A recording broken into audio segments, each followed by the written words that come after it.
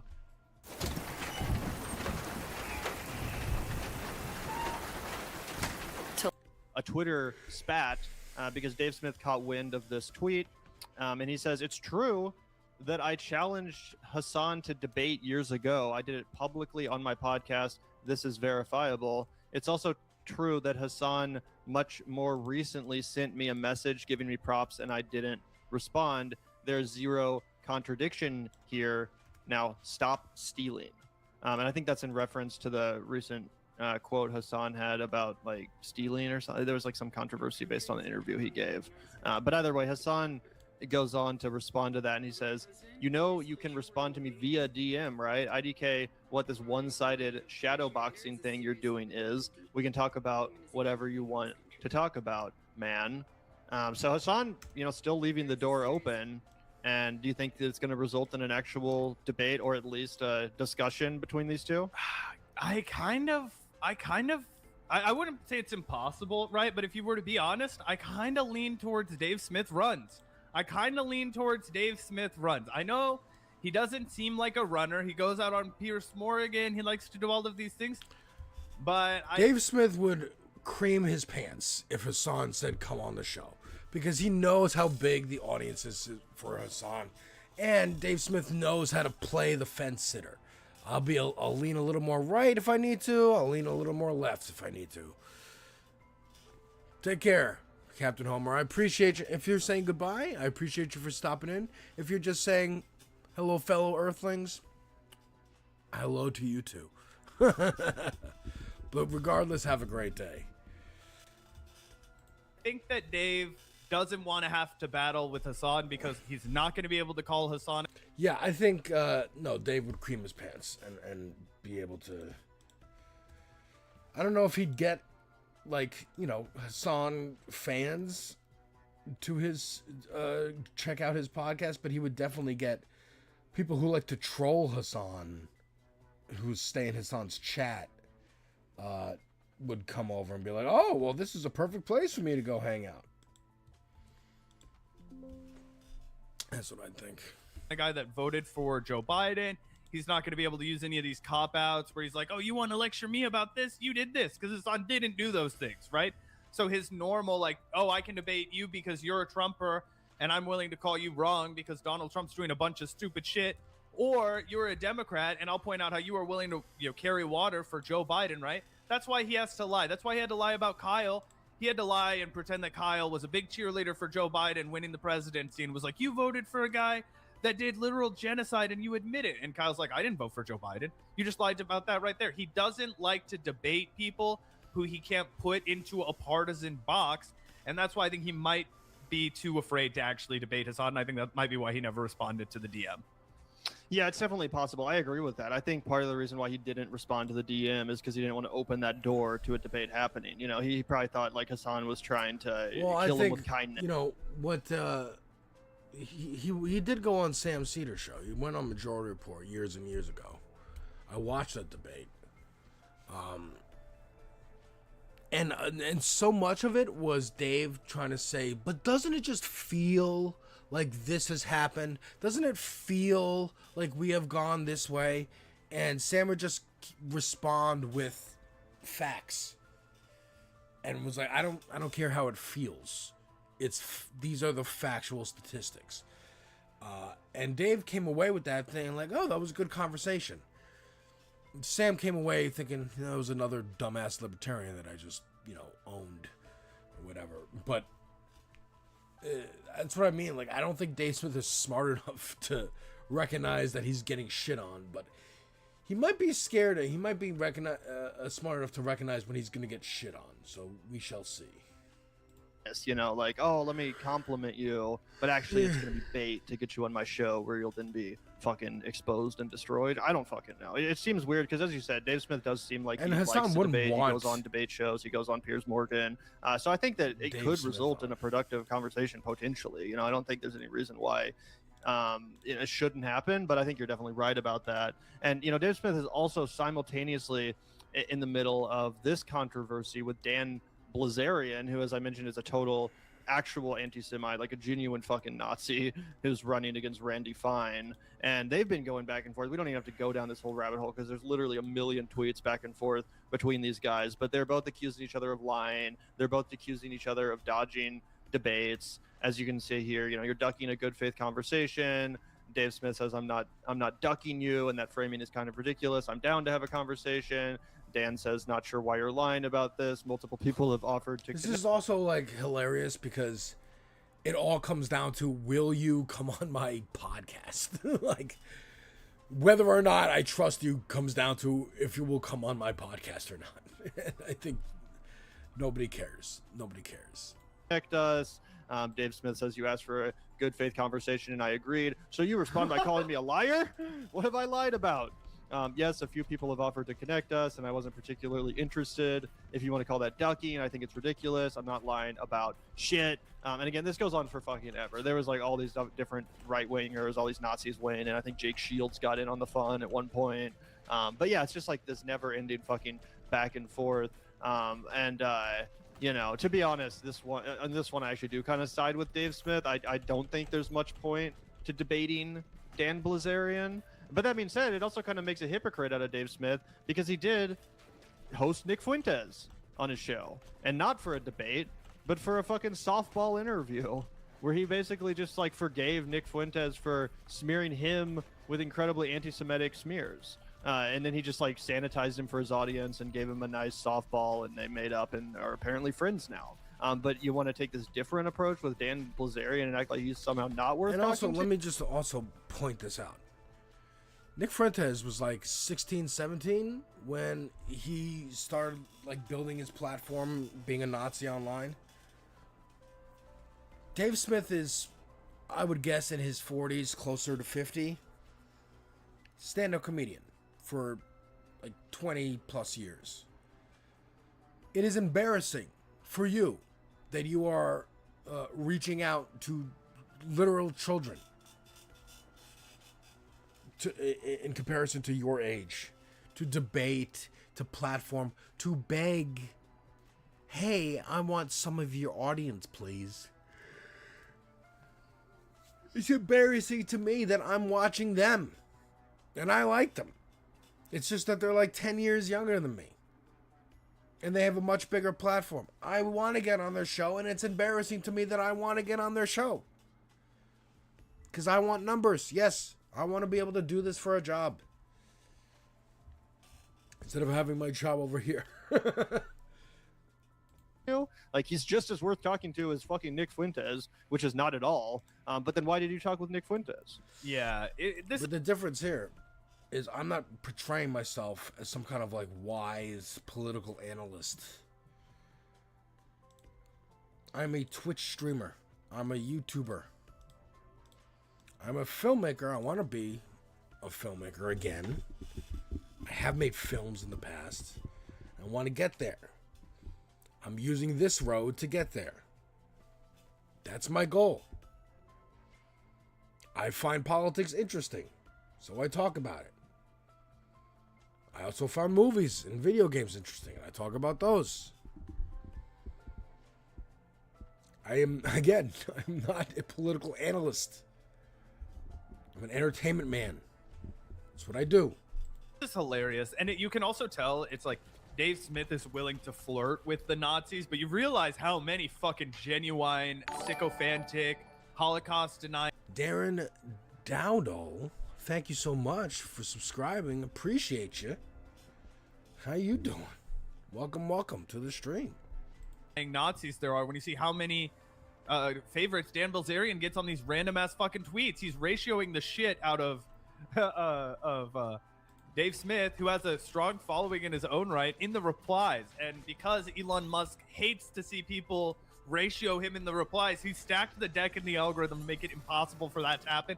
Dan Bilzerian still burying Dave Smith. So that's something to consider, like, hey, that guy's a freak and we have to watch him. And if he starts to perform well in his race against Randy Fine, that is really scary. But yeah, you really do have to put Dave Smith up against a guy like Dan Bilzerian for him to come across like the reasonable figure, for him to come across like a sharp guy. These are the kind of knuckle draggers that I think Dave Smith is prepared to debate one-on-one. Yeah, he can wipe the floor with Adam What's-His-Tits from TBD Podcast. He could have no problem debating Dan Bilzerian if that ever happens. I don't think he's actively running from a debate. I just think he's like, oh my God, do I really want to, go through all of the headache of having a conversation with a literal Holocaust denier who was disputing the deaths with Pierce Morgan like a year ago in the Holocaust? Like, I mean, one, as much as he's debased himself with Nick Fuentes, like Dave Smith does have Jewish family, right? Like his mom, I believe, was a Jewish. Well, like either way, that's why it was so embarrassing for him to cuck to Nick Fuentes, because Nick Fuentes did not shy away from pointing that out in his own attacks against Dave Smith. He went full fucking anti-Semitic. Oh, totally. Yeah. So again, I don't know if Dave can really use that as like now to draw a line in the sand, but maybe that's part of it. Or Dave, excuse me. Either way, long story short, I think that he's much more equipped to debate a guy like Dan Bilzerian. He's much more equipped to debate all of these like right-wing MAGA chuds. But he's not equipped to debate a Hasan Piker. I don't think he's terribly equipped to debate a guy like Kyle Kalinske, and that's why he'd rather just clap back and forth with them in one-offs in his, your little podcast bro sphere, instead of actually coming on their show when he's been invited, I believe, by both of them. Yeah, I'm still hoping the Kyle debate happens. That would genuinely be fun to react to, in my opinion. But yeah, it is pretty interesting that he's drawing this hard line in the sand against engaging with Dan Bilzerian, despite the hypocrisy that I mentioned regarding his softball interview, his friendly interaction with Nick Fuentes, who's no better, but all right, this is interesting, kinda, but not too interesting.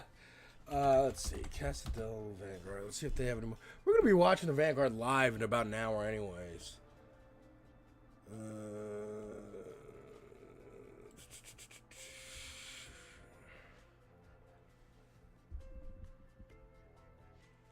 I mean, this poll is kind of. Whether you're a professional. Let's watch this short one. Let's watch this short one. I talked about that poll yesterday. Over on this space. Y'all should be following This Space TV on YouTube. Absolutely. Throw up a little bit of her take drama on the way out. You mentioned this to me. Jillian Michaels put this out. She says, breaking. We are throwing down the gauntlet. And if you believe in your moral superiority so much, then why do you shy away from debating your ideas? Come on the podcast and share your side with both sides of the aisle. Don't be scared. First off, did you have any reaction to that? I emailed her. She put out her email to like, hey, if anybody wants to come debate, I put it out. So I sent her an email. I said, here's my interview with Lindsey Boylan. Here's my interview. Here's the channel that I want to be on, like that I'm from. So let's see if that happened. Matter of fact, let's make sure I did that correctly. Let me see here.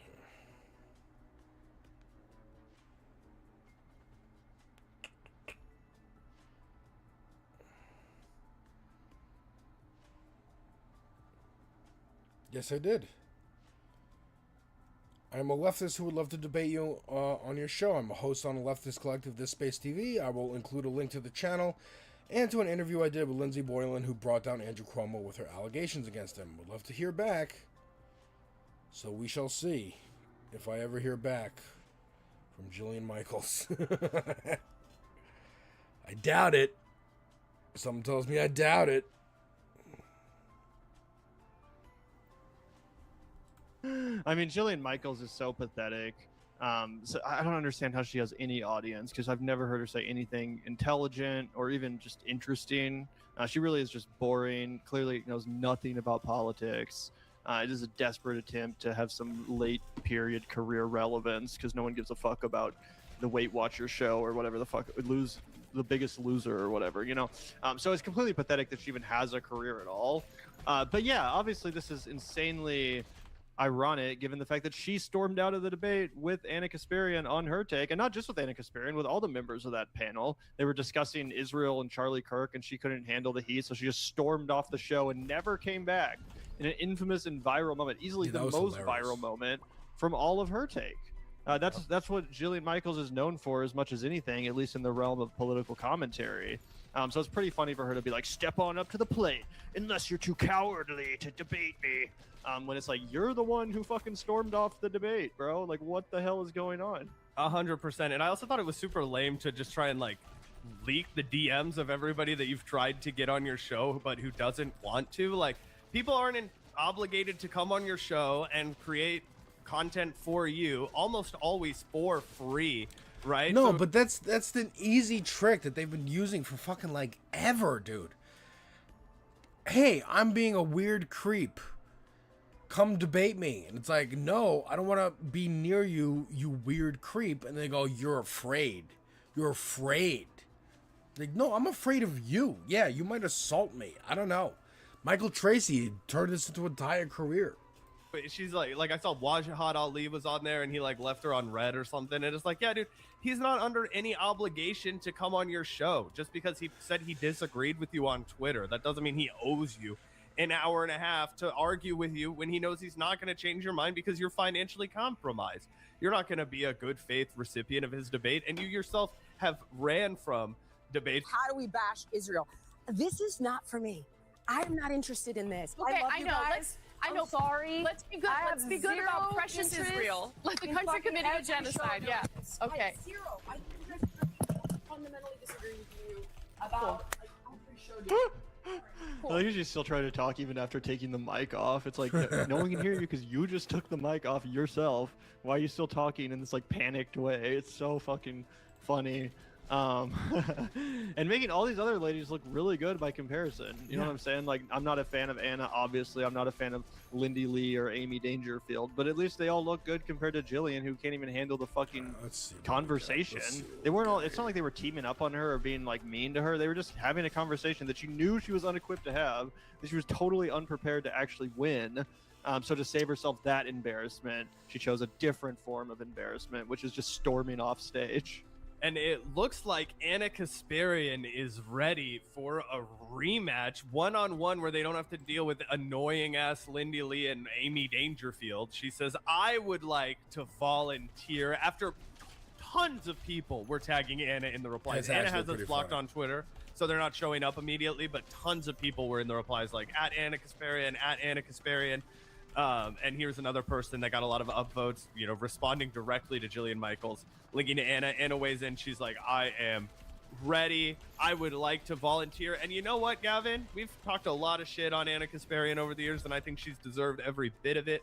I have to say, I would like to watch this happen. I hope that there is a smackdown that occurs between Anna Kasparian and Jillian Michaels, because I do think, to Anna's credit, she would do a really, really good job. Again, humiliating and further exposing Jillian Michaels.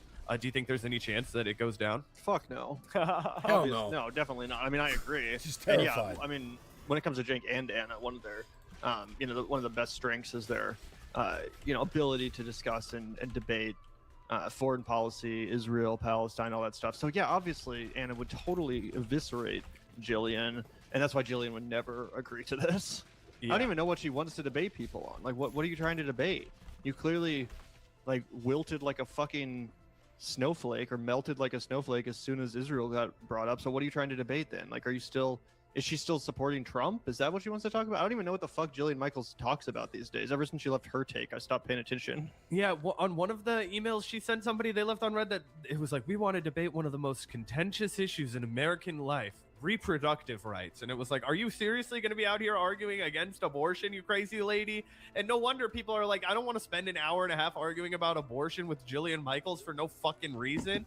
So I know that was one of the things that she proposed to people that they left her on red about. But yeah, I think she just wants to outwardly project the same thing that Ben Shapiro used to get away with doing, but no longer obviously works with him, as we've long documented. The Daily Wire's in the toilet as far as engagement is concerned. But the left is afraid to debate me. Like, I think she's just a decade behind. She doesn't understand what makes people relevant in 2026. Exactly. It's like, no, you're just a weirdo. I don't want to associate with you. Who are you? You were on a show called The Biggest Loser like 15 years ago. You're nobody. You're a has-been. That's a term that needs to come back. It is not back because people can outlive their has-beenery. Now, Joe Rogan. Joe Rogan's the best example of a has-been. You used to be popular. You used to be popular when you were on Fear Factor. Really, that was the height of his popularity. And you were just a host. It wasn't you, it was the show that was popular. But like, nobody remembers him from the Man Show because he was the replacement host. Him and Doug Stanhope were the replacement hosts for Adam Carolla and Jimmy Kimmel. When people think the Man Show, they think Jimmy Kimmel and Adam Carolla. Nobody remembers News Radio. Like, nobody's seen your fucking comedy specials. You're most famous now for a podcast. And again, without podcasting, Joe Rogan probably would just be the commentator on the UFC.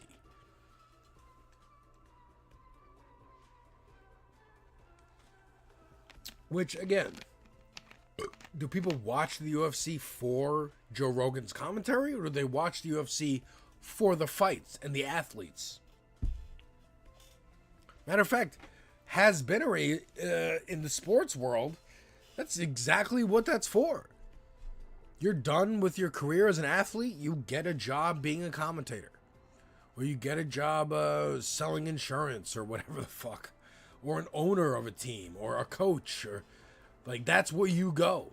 That's the only viable career path you have, is within the sports world.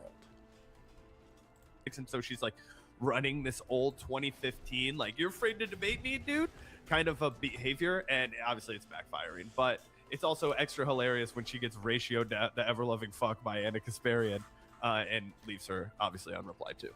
Yeah, we'll see what happens. We'll see if there's a rematch, but I highly doubt it. Yeah, I highly doubt it. Saw this recently, but Jillian Michaels has jumped on the Hasan media hate train, trying to drag him into her TYT hate feud. Yeah, I saw that. Jillian Michaels is so desperate, and she's also so late to the party, too. Oh, hey, fucking shout out Warhammer 40,000 Necrons right there. Yeah, I actually haven't seen her commentary on Hasan, but I mean, that doesn't surprise me at all. I'm sure that she hates Hasan. All right, let's check out this video. Is all commentary brain dead slop? The intification of what? Let's see here. We got about when I got out, I knew that. What if I told you that big content creators are actual babies? What if I told you that they bullied a content creator to unlisting a video, then re-uploading it with new information into it in order to not upset those big babies? What if I told you the very people that critique a bunch of other people can't handle any critiques of themselves? That's what we're talking about today. Wait! Don't forget to like, comment, and subscribe if you want to see content similar to this. This is going to be a long video. I titled the video just for you, so you don't have to go through all the nonsense of seeing the parts you don't want to see. You just want my thoughts, just skip to the end, all that jazz, bada bing, bada boom, back to the main video. If you watch commentary YouTube channels, which is basically my channel, you know that most of the time they give a very surface level analysis. They'll see a lol cow or somebody that's doing something disgusting and say, that's bad, that's pretty bad, that guy, he's bad, if you think he's a good person, you're a bad person, you should agree with me. Pretty echo chambery, and I've critiqued that phenomenon for quite some time. As a matter of fact, many people critique me in my comment section for not being a perfect activist, for sometimes referring to a cis male as they, saying that person's not non-binary, or more so just me doing something that they just don't agree with, or a take that I have that they say is a horrible take and I'm a bad person for it. And I take all those into consideration, all just to simply ignore them. But a lot of commentary YouTube channels don't really like when you disagree with them, as shown by the video we are going to watch today, and a little bit of a reaction kind of thing, and I'll be giving critiques in between the reactions of the thing and actually reacting to the video, so more people watch it. You can also watch the original video because I linked it in the top comment. Get this video bigger, have these commentary channels stop being babies. Anyways, let's look at the drama. This is the YouTuber, Doothy. Please go subscribe to her. She is outstanding. She is an amazing commentary YouTuber. She may be the best in the business. She spends a lot of time writing scripts, a lot of time focusing in on a lot of key things and giving actual meaningful critiques. She is really, really good. But we're talking about the drama of what got her video taken down, so let's talk about that. Now, as you can see here, this is commentary is low-key bad, and this is a re-upload. And I was very curious about this. Happened about 3 hours ago, so I didn't know what was going on. I watched the entire video, by the way, and I'm going to talk about it as I watch it again with you guys. But let's see what happened here. Thank you for the support on the re-upload. Want to clarify ASAP that I took the video down. So she didn't get copyright striked. She didn't get copyright striked. She got the video taken down. We're going to explain why later. As stated in the video, a former featured YouTuber from the original uploader informed me that my video had upset some pretty powerful creators without naming names. So I just want to point this out.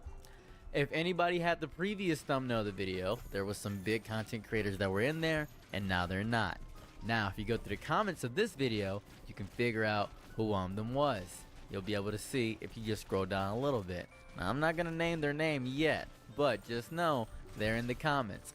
The former collaborator, a large creator seeing the pushback in real time, told me it was concerning and asked me to unlist the video. So the larger content creator asked Doothy, who has 40, it's not even that big, 50,000 subscribers, asked her to unlist the video. A sense of panic and compliance motivated me to questioningly do so, as I did not have a means to defend myself if unnamed consequences befell. This would be the creator's fan base coming through and maybe hate rating the video, something of that variety. That might be what it is. But I don't believe there was any plot to take me down, just big YouTubers upset in a group chat over a video with 3,000 views. That may be enough to scare the average small creator into compliance, hence why I hastily took my project down. Now, I want to point this out. She spent like 8 months working on this video. 8 whole months working on this video. That's a lot of time. And to even hear that there's this meaningful group chat. There's always a group chat somehow. The group chat got leaked, guys. We're going to get destroyed. The group chat got leaked. Always a group chat with these kinds of people. Always a group chat. That is interesting. That is interesting. Dude, if I got like mentioned, hey, these big creators are mad at your video, the next video on my channel would be a picture of all of them. I'd be like, these people are mad at me. I got too good of a network now. Not even that great of a network. Like, not even that, like, connected and whatever. But I have the confidence that if some hate campaign was sprung up against me, I could shoot some DMs and have a retaliatory move. Really strange, really odd to see. And the fact that the group chat got leaked is interesting. I like it a lot. We are going to watch the video, react to it, and then we're going to give our critique that is hopefully separate from her critique. Let's get into it. Commentary YouTube is becoming slop. This video was taken down because I learned that large commentary creators had shared my video in their group chat, and apparently it is slop, but I like slop. That's why I watch those channels at all. I'll watch those channels because I'm like, yeah, I want to see somebody just talk shit about JoJo Siwa or like Manosphere shit or whatever. Yeah, it is all slop. Because what is commentary if not shit talking and bullshitting?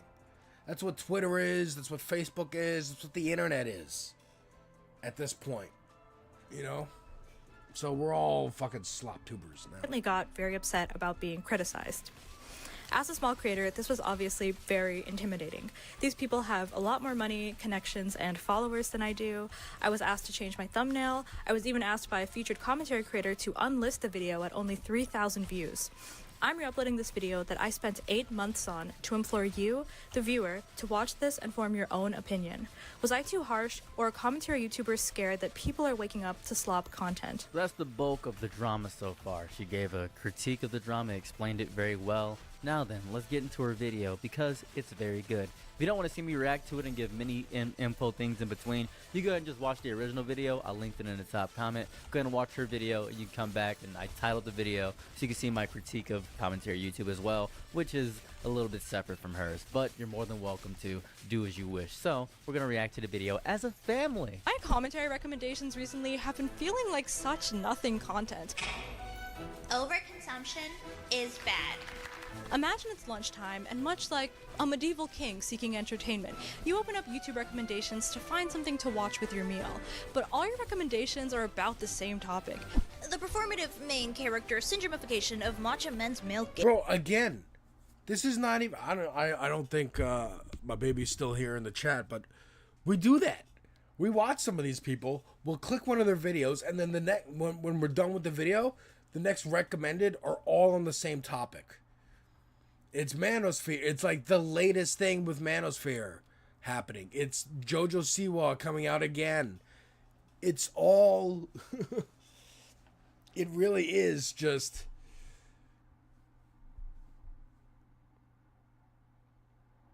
Just, you know, this topic is trending, so let me make a video about it. The end. The end of thought process. That's, again, why... I make what I want to make. Oh, you are here. Hey, so you're going to find this video interesting, hun. Because in the thumbnail, it's some people that we watch. It's, where is it? Here, like, I think Funky Frog Bait was in the video, in the thumbnail originally. We watch at least this dude with the mustache. We've seen the recommended of these two on the right. These people, yeah, like this is and as I was saying, we'll watch a video about, like, you know, Brianna Claire, the heroin chic is back, and then when we're finished with that video, all the next recommended videos are that same topic. The JoJo Siwa thing. There was a million videos talking about JoJo Siwa. Clavicular. There's a million videos talking about clavicular. It is slop, but you and I know that it's slop. We're there for the slop. We're there for the drama. But other people may think like, oh, this is like a nuanced topic, and I'm here to like learn something, get educated a little bit. Gaze. Weaponized media literacy, much anyone? Guys, it's the AI fruits. We're gonna laugh at them and talk about how bad they are. Take that, AI. Just want to give an aside. Her use of puppets is outstanding, and the work she puts into her videos is phenomenal. This is insanely well made and well edited. Just want to give a shout out to this because she is a phenomenally good content creator. That is outstanding. Let's continue. It all feels like formulaic noise. Like every video is identical and no one is saying anything anymore. The TikTokification of the bizarre deep dive-ification rabbit hole retrospective. TikTok bad. AI bad. Influencer bad. It feels, dare I say, corporate, and that's why capitalism is not good.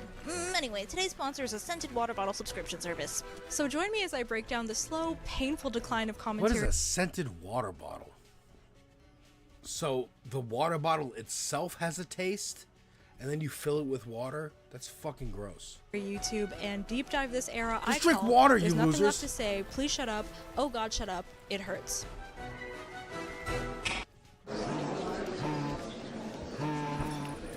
Someone's popular. I will say there is this assembly line personality coming out where everybody is scared to give scathing critiques of something or go too deep dive into something.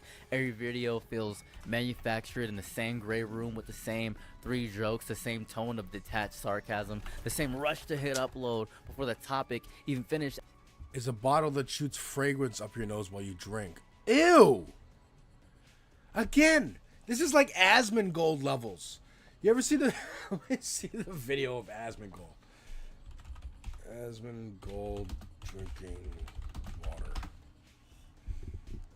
Yeah, I know you've never seen this, honey. Oh, you have?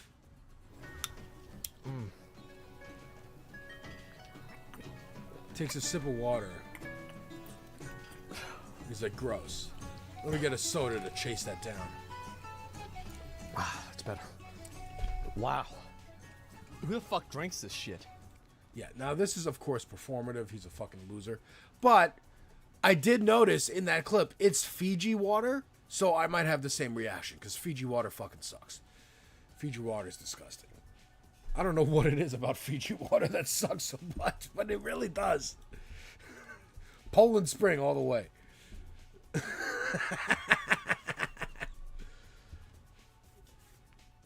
First time you ever heard of Fiji water? It comes in this square bottle. That's like the novelty of it. That's why I bought it for the first time, thinking, ooh, I like a square bottle. And then it was just gross. It was dry. Somehow it makes your mouth dry.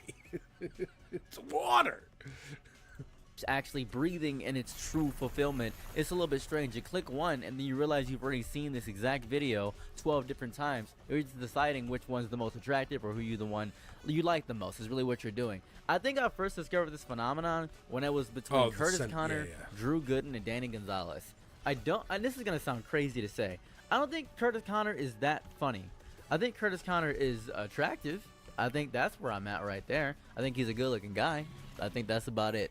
And then there's Danny Gonzalez. I really don't think Danny Gonzalez is funny at all. I think Drew Gooden's hilarious. I think Drew Gooden's the best out of the three. Drew Gooden, we like Drew Gooden.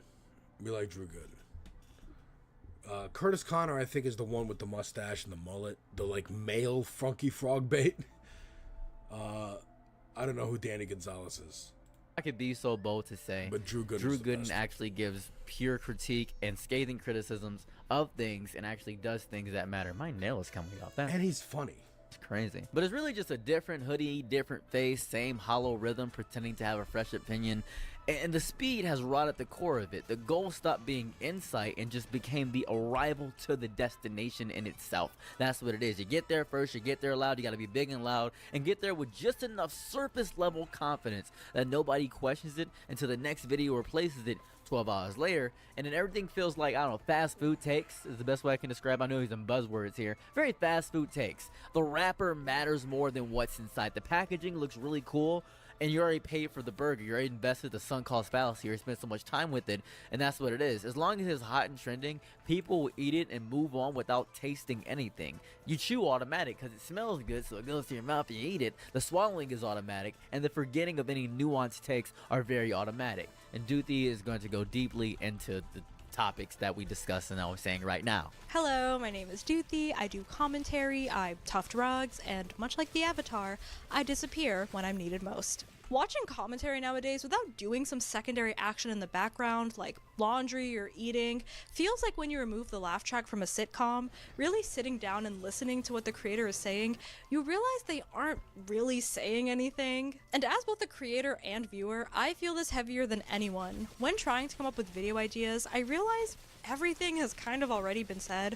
Ozempic is bad, plastic surgery is bad, AI is bad. Any video idea just felt like I was contributing to this collective whining on commentary YouTube. I'm sure we've all come across some video that promises to be some grand intellectual piece about the ification of an industrial complex perhaps, but it ends up just being more reaction meme surface skimming lighthearted commentary instead of actual substance. I want to highlight a video that I think is a good example of this, and it's a classic overconsumption bad video essay. It's called the viral Kendall Jenner tank top. The Kendall Jenner viral tank top. It's just a white Hanes tank top. This white tank top, that's the trend of the summer, according to TikTok. And you needed Kylie Jenner to put you onto Hanes tank tops. You needed a celebrity influencer. Yeah, I mean, like, we've come across videos like that where we put it on and it's like you're reacting to one thing. Like, this could have been a tweet. This could have been a post. You didn't need to make a whole video about this. So the concept of a tank I noticed that the creator wasn't really saying anything of substance, but just playing TikToks and repeating the same 4 talking points over and over again. And the reason I chose this video is not to drag this creator specifically, but it's because he said something really interesting twice throughout the video. Breaking the fourth wall, he says, And since I still have to burn at least 5 more minutes in this video, let's go deeper. Okay, let's trace the origins of this contagion. For no other reason than I need to stretch this video out for watch time. But instead of going deeper, he just shows random TikToks about white tank tops. Now this creator is what I like to call the surface skimmer.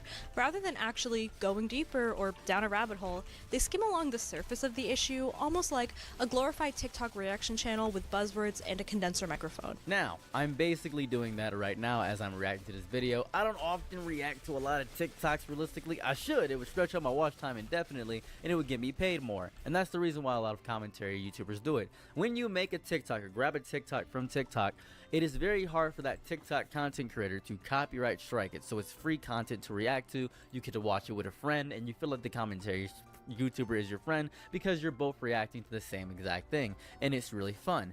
And then you just have nothing. You just have nothing but their critique, and you listen to their opinion because they sound so educated and well formulated, and they have a microphone and it looks so cool and amazing, and they're editing and the editing looks cool, and so you take their take on the situation without actually thinking for yourself because you can't formulate an opinion for yourself, best buddy. Don't know where that came from, where you can't formulate an opinion for yourself. We should really get into that and deep into that. We should probably have a therapy session, me and you, on a beach.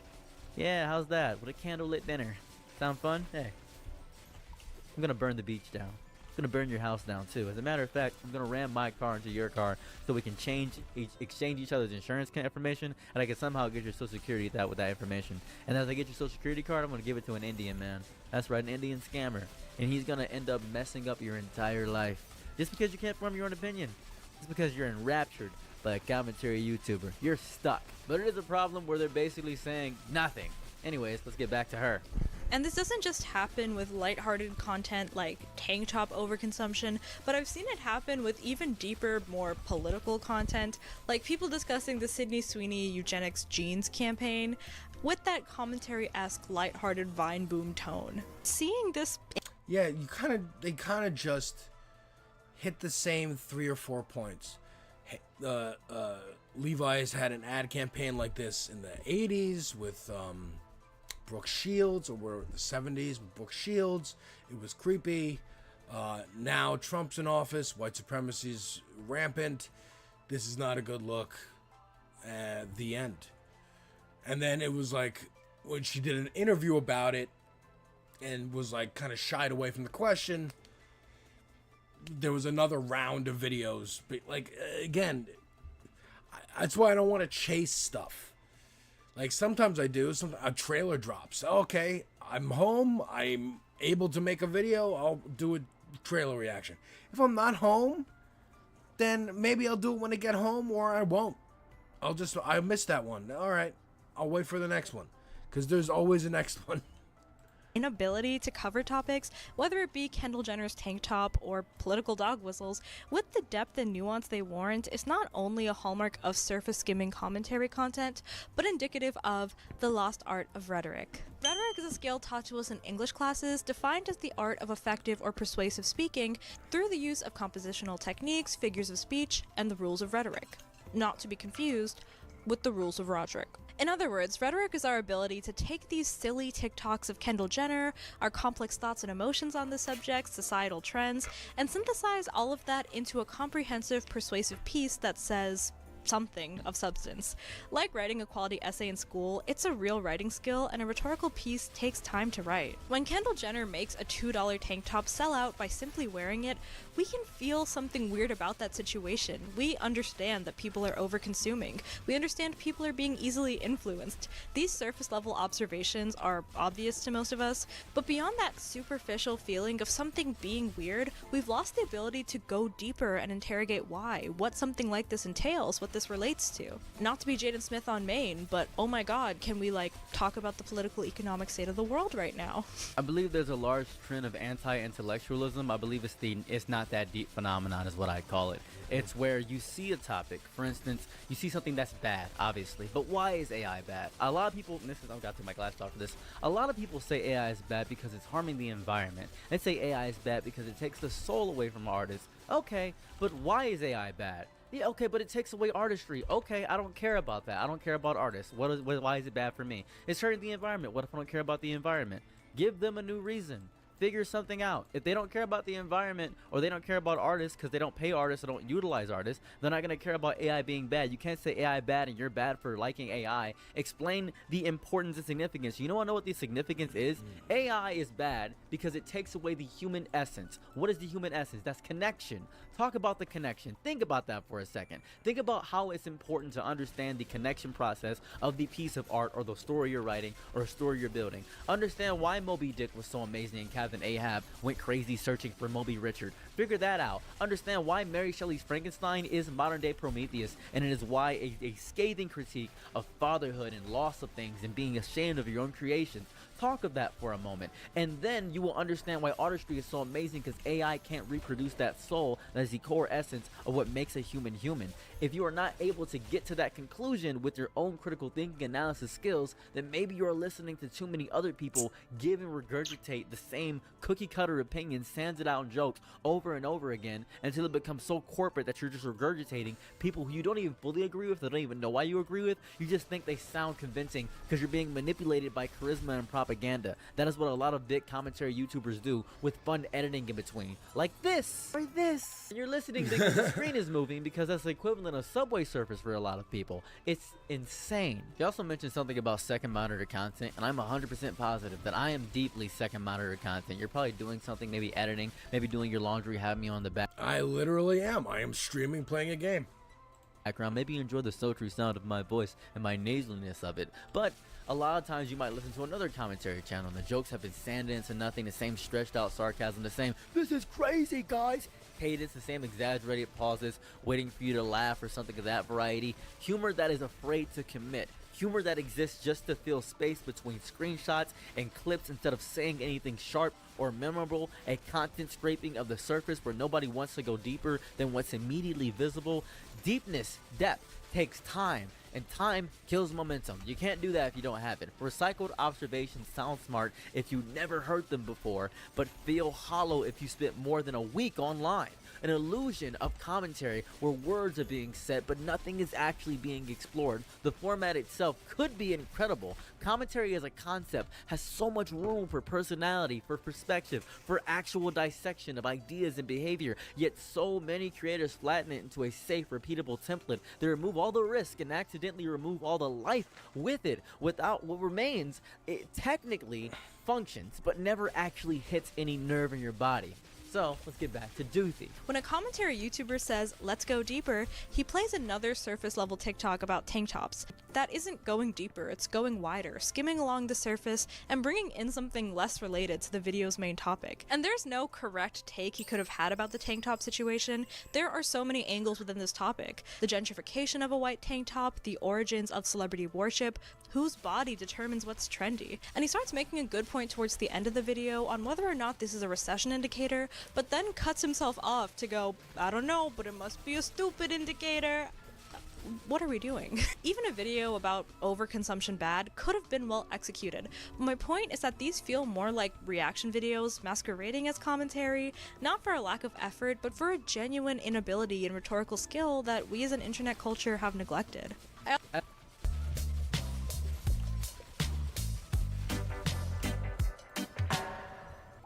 That is preventable, and it's preventable if we make the action to happen now in terms of feeding people. As I am basically doing a reaction with my few cuts of commentary in between her voice speaking, I do agree. A lot of commentary is basically just, "Hey guys, have you heard of this video?" And then they do that, and then they don't give anything deeper. A lot of my videos, I've noticed this, People don't stay till when I give my thoughts on it. I always separate the video into my thoughts so that I can give my actual feelings about the subject and situation without people watching the clips. Now, my audience, thankfully, watches that stuff and enjoys my critiques about how I feel about things and says that it's very nice and amazing. I'm not saying I'm the exception to commentary YouTube. I might even be the same as these other commentary YouTubers. I think in general this is a very fair critique though. Even if it's a critique of myself, even if it is what I do on my YouTube channel just for the bag and the money, it is still a very good critique because it is a real phenomenon going on. I also want to briefly hit on how negatively buzzwords have impacted content. Creators think using buzzwords is sufficient to making commentary, and so we'll get 30-minute long videos playing TikToks that demonstrate clear overconsumption.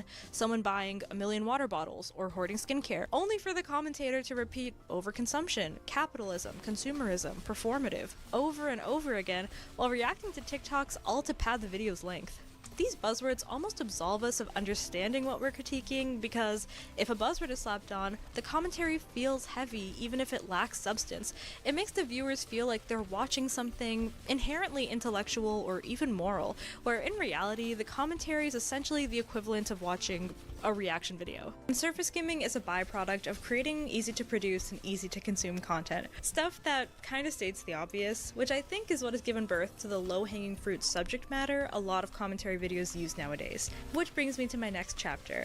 Commentary's low-hanging fruit problem. I would like to bring up a situation that happened on my second channel, Seros Live. I had made a video said women want to be non-binary just so they can be viewed as people. I had made this video and I brought up a few points. Now, this is a very anecdotal video about my experience with a lot of non-binary AFABs. And the reason I brought it up is because I believed I had something I wanted to say. I wanted to get my opinion out there. I wanted to speak on it. Now, on that video, a lot of people agreed. It must be because it's my own audience. But there are people that have never heard of me that came in and said, oh my God, this is actually it. The reason I said it was because I wanted to say it.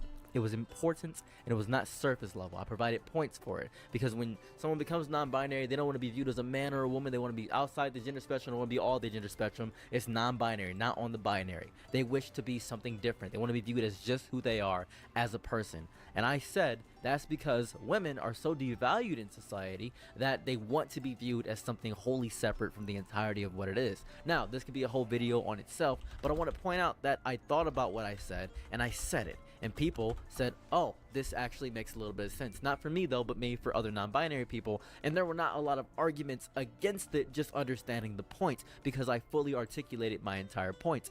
But if I just gave surface level commentary about that point, people wouldn't be able to agree nor disagree because they wouldn't understand where I'm coming from or understand my point of saying. The point of speaking, the point of getting your point across, the point of actually saying your words is to get people to see where you're coming from, to understand, to be able to explain it to the least sophisticated person in the room. And I think that's important.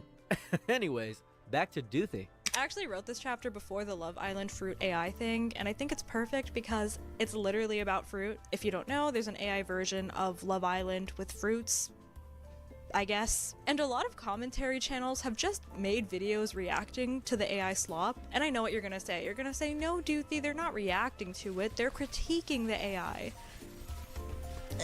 I'm Draco, dragon fruit. I love this diva right here. Oh my God, she punched her right in the eyeball. That easy? Damn, even male fruit are trash. Girl, please. That banana still looks at me. Okay, See, I'm telling you, like, we watched these. Like, we watched this girl. I forget her name, but she's great. And yes, a lot of it is. Like, I've noticed that too. I couldn't put my finger on it. I appreciate this video. Some people have come into a video, like, the video starts and you can tell they have a whole thesis. They have a whole idea of how they want to talk about this subject in an actually intellectual way and critique it and whatever, give commentary on it. Some of them are just like, I saw these TikToks, I want to make a video about it. I'm thinking because Missy, we like because Missy. But a lot of her stuff is, I'm going to show you these TikToks and then I'm going to make jokes. And then I'm going to show you another one and I'm going to make jokes. And maybe I'll have like critiques here and there. A lot of it is very fence sitting and just like, I'm not saying it's bad. I'm just saying it's not for me. And blah, blah, blah, blah, blah, blah, blah, blah, blah, blah, blah, blah. But it is kind of just reacting. Which again, that's what I'm doing right now. I'm reacting to someone react to a video about reacting. Inception. Reveal, Sasha Velour can never. Now, I know that AI fruit is bad in slop, and you know that AI fruit is bad in slop, and Jarvis Johnson knows that AI fruit is bad in slop, and I think the creator of Love Island Fruit AI knows that AI fruit is bad in slop. Peter Piper picked a peck of pickled peppers. Did we need a 20-minute video of a grown man reacting to this obviously terrible content, normalizing it, and offering it free promotion? But something that really stood out to me about this video was his word choice, and something recurring I see in the comments a lot, and it was, "If you unironically enjoy this, I'm concerned for you." Did you notice the word choice there? Unironically, implying that if you ironically consume fruit AI content, it's okay and funny. Another creator says, Word, that's a good point. That's a good point. People use unironically too much, and I don't like it. I don't like when words get too much play, and I'm like, I don't think you know what it means. I'm gonna hit the bathroom real quick. You're a good boy. You're a good guy. You're a very good boy.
"Oh, I don't support this. I'm just watching it so you don't have to." Basically, I'm watching it so you don't have to.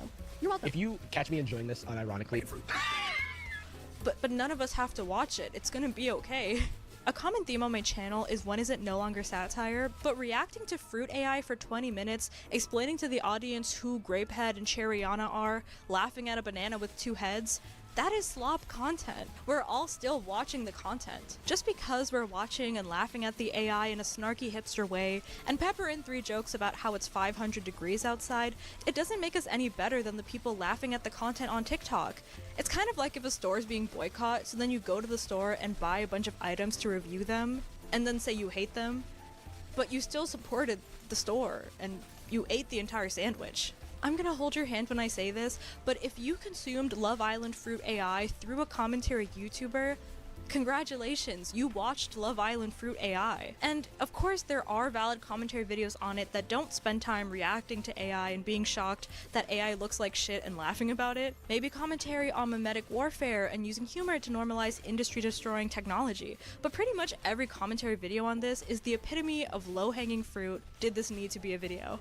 And again, these are commentary creators that I watch, and I know they use their platforms for a lot of good causes. I can tell you with confidence that they're anti-AI art, but this React content doesn't sincerely convey that, which is my problem. And we see cracks in this quirky commentary, everything's a joke persona on Jarvis Johnson's podcast, where don't just take classes, take charge. Start your comeback today at purdueglobal.edu.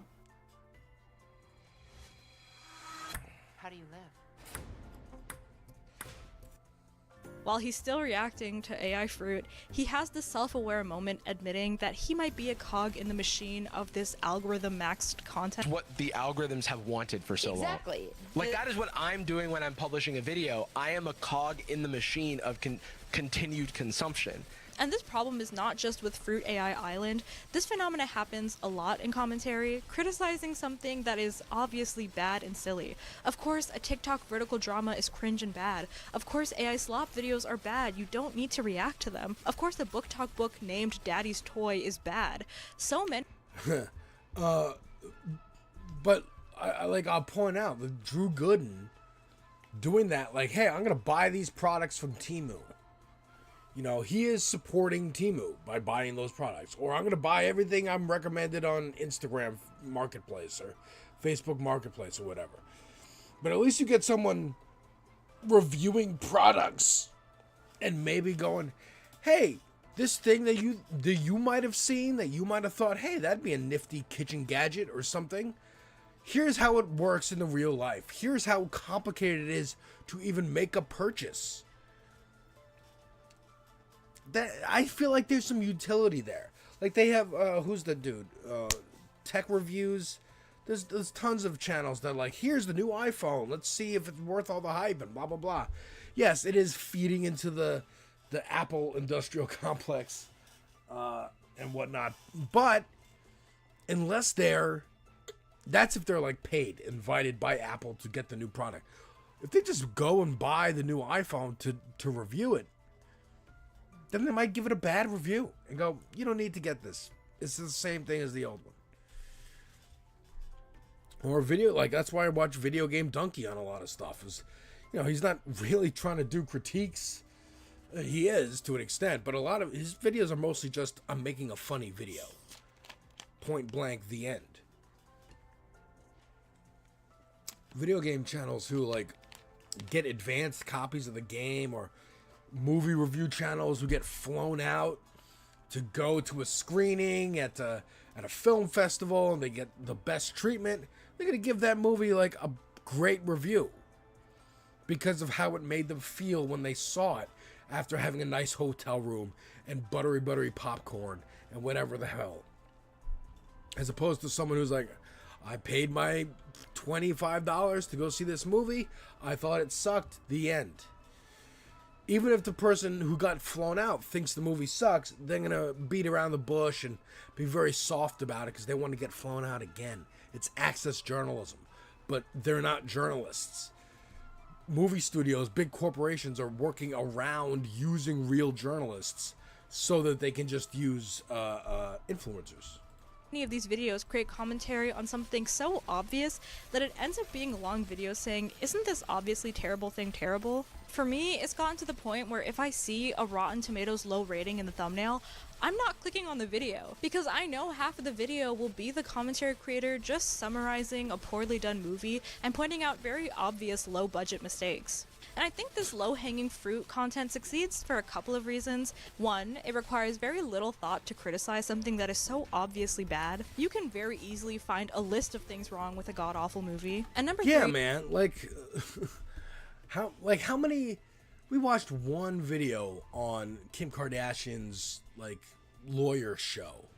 And I didn't even need to watch a video to lean over to my wife and go, oh my God, Kim Kardashian failed the bar exam, so she got somebody to make a fucking TV show for her where she gets to play a high-powered lawyer. Like, it's hilarious on its own. I don't need to watch a video about why it's hilarious. But we did anyway. And we watched one, and it was very funny. And then we moved the fuck on, because there was like 10 more videos of different creators talking about the same show and how bad it is. And oh my God, I know, I'm a filmmaker. I know how poorly done this story is, how flat the lighting is, how there's barely any different sets. There's no sense of grounding in the world. Yes, you can see something bad and just be like, that's bad. I don't need any further commentary on why it sucks. Low-hanging fruit doesn't take any bravery or nuance to criticize. It will very likely be something that's unsurprising or popular to hate on. Like making a video criticizing, I don't know, JoJo Siwa. You know how Yeah. nervous I am making this video criticizing a very important genre, which is why this video is taking so long, because I want to put a lot of effort in choosing my words carefully and critiquing something worth being criticized. I think the ecosystem rewards a very specific kind of content and voice, and this low-hanging fruit, people love to see it. And it reminds me of when my friend had said, "Oh, I hate watching videos of kids getting bombed." Why are you watching videos of kids getting bombed? I don't know, my algorithm keeps showing me it, and I keep commenting on those videos and saying it is horrible. Yeah, because you keep commenting it, and they're just going to keep producing the same thing to you. They're going to keep doing that. See, I think a lot of people that do commentary stuff has a lot of stuff that's measured enough to seem reasonable. It's detached enough to seem wildly analytical, and it's also loud enough to seem very, very passionate, but never so passionate that you risk alienating the algorithm or the internal circles of creators who can make or break your channel with a signal boost. So everyone collaborates, right? Everyone adjusts, everyone sands down the rough edges until you all fit the same mold, because it works. Why would you try something different if the same thing works over and over again? And I do think, and this is a criticism of duty, And especially, and I know it's gonna sound, especially before he gets to the criticism of duty.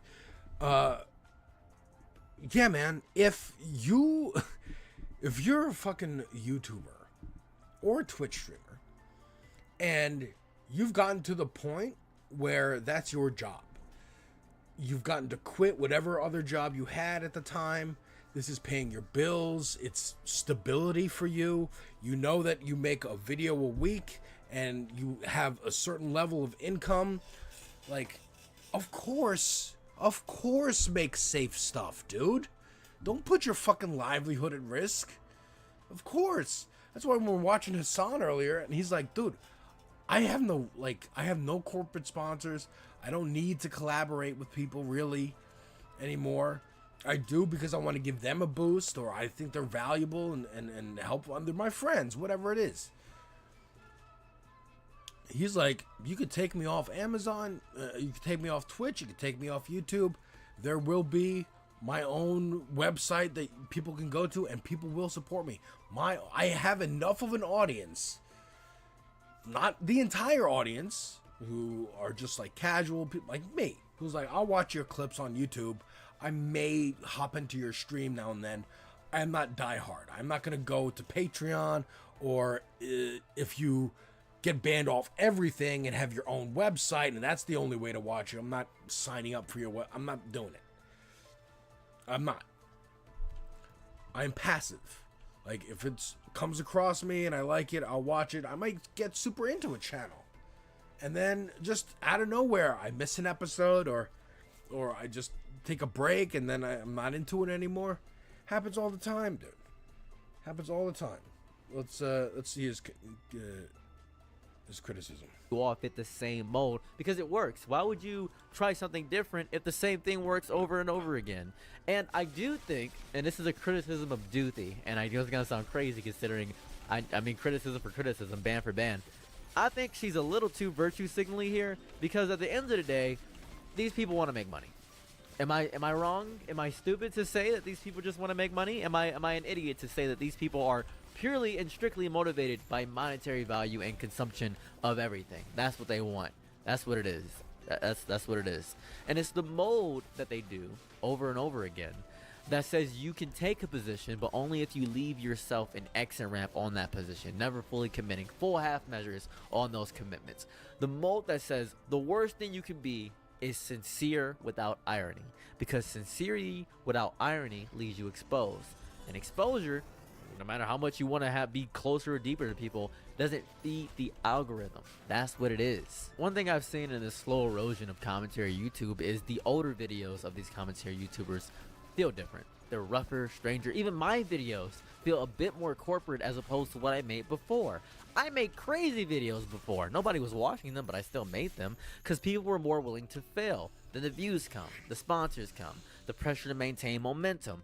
I sometimes don't want to talk about drama, right? But you guys like drama. I got 89,000 views on a drama video and 5,000 views on something I really want to talk about. So I realize you guys want to talk about drama. And you could tell me in the comment section, we're here for you. No, you're not. I don't care about that. Most people aren't. Most people aren't really here for me. Most people are here for what I'm talking about. And that's real. I'm not even angry at that. I'm not upset that you are here to watch what you want to watch. Choose your time and who you decide to give your time to wisely. I'm not going to be upset because I don't know you people. I just don't know. I really don't. That's fair. Again, there's times where, look, there's people that we watched that we really like, but we really like because they're talking about Love is Blind or 90 Day Fiance. And when that's over, then we stop watching them until the next season comes around. And that's fine. It's fair. I don't know what the hell Nikki versus Reality talks about when it's not 90 Day. But then again, 90 Day is always happening, so there's always videos. Or better example would be like Roxy Says. I don't know what Roxy Says talks about when Love is Blind isn't happening. Other dating shows, vague kind of drama stuff. Like, okay, but I'm not there for you, girl. I'm there for the show. And I like you. Because I need a mix. I need to like you, the creator, and be interested in whatever you're talking about. I can't, because if I'm interested in what you're talking about, but I don't like you, then I'm not gonna watch it. Anyways, let me go fill up my water again. I drink a lot of water, folks.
And then you hear this voice that becomes practiced. Every Curtis Counter video or Dating Gonzalez video feels exactly the same. The jokes are very predictable. The opinions become whatever the consensus already decided 3 days ago. The personality that made them interesting gets buried under the weight of consistency. The conveyor belt keeps moving. New faces arrive wearing the same expression. Same exact thing. Same cadence, making the same jokes about the same topics. The genre eats itself and calls it growth over and over again. That is insanity. Over and over. That's all I see. But that's commentary. Anyways. You know you could be vaping formaldehyde, which is used in taxidermy. Yeesh.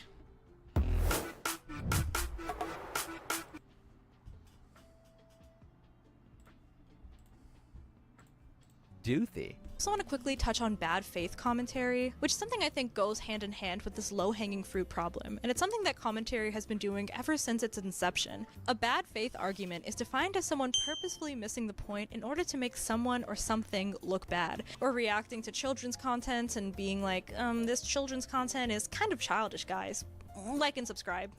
This style of commentary is what I call not for you or bad faith commentary, where the commentator will react to something clearly not made for them. Children's content, spicy books, romances made for teen girls, and pick it apart almost hyper literally. An example of this is Jake Doolittle, a grown man going to a Kids Pop concert and laughing at how silly and childish it was. Yes, Jake, because it is for kids. With a Z, it's in the name. It is not called Oh yeah, I remember that. That was funny. A grown man going to a Kids Pop almost hyper literally. An example of this is Jake Doolittle, a grown man going to a Kids Pop concert and laughing at— Did I watch this? I feel like I watched this. Jake Doolittle?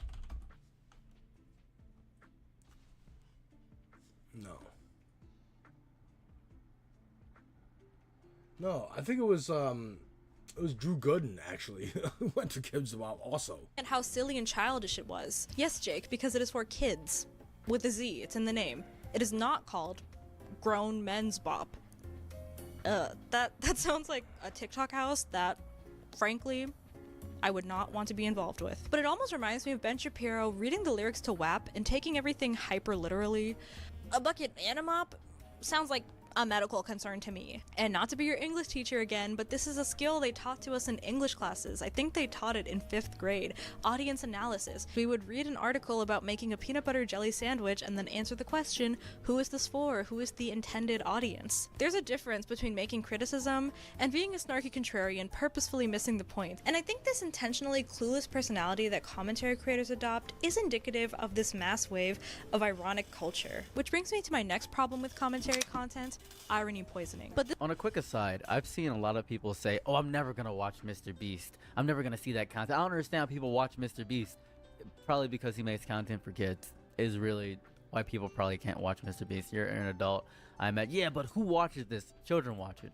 Who watches this Poppy Playtime slop? Millions of children who are left as iPad babies, and those people are getting mad money from that child audience is what's happening. That's exactly what's happening. I don't even know what to tell you. That's exactly the exact thing that is happening with the whole phenomena. I really wish I could put it better than that. That's exactly what happened there. You are saying absolutely nothing about the thing. Yeah, but I wouldn't watch it. This stuff is for babies. No dip. It's like when I saw people getting really mad at the Super Mario Galaxy movie, and they said, where's the narrative, bro? Older kid movies had narrative to it. They probably did, but this content works. It's why even I enjoy Minions. I like the Minions. I don't know what to tell you, but you're just— Mario Galaxy movie was fun. I, too, made a video about the movie and was like, there could have been a little more structure, a little more character development. There was more character development in the first Mario movie. And characters had arcs, and there was a plot arc.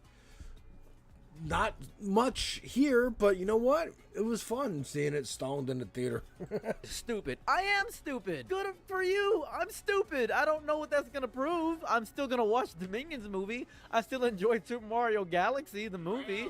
I don't know what to tell you. You insulting me isn't gonna change my opinion on the subject.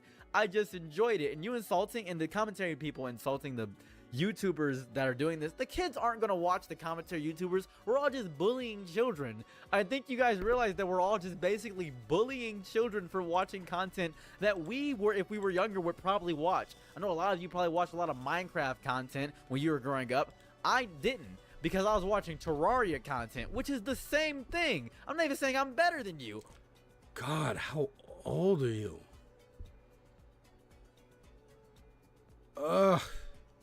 The fact that you have content to be nostalgic over instead of fucking TV shows, man.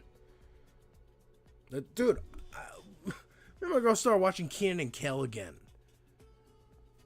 Very simple plots, but there's a plot. There is a goal. There is a narrative. I want to achieve this thing. Here are the hilarious circumstances in which we fail at achieving that thing. But there's something happening. We're the same beast. Anyways, back to Doothy. The problem I notice in commentary where creators will just embrace this unserious, ironic persona where they're just a silly, goofy guy. And they know their content isn't that good, but they're just quirky like that. I think a notable example of this irony epidemic is one of my favorite YouTubers starting a slop channel on the side as a joke, but now he just uploads TikTok drama react slop on there. Just look at the difference in thumbnail effort and subject matter between these two channels.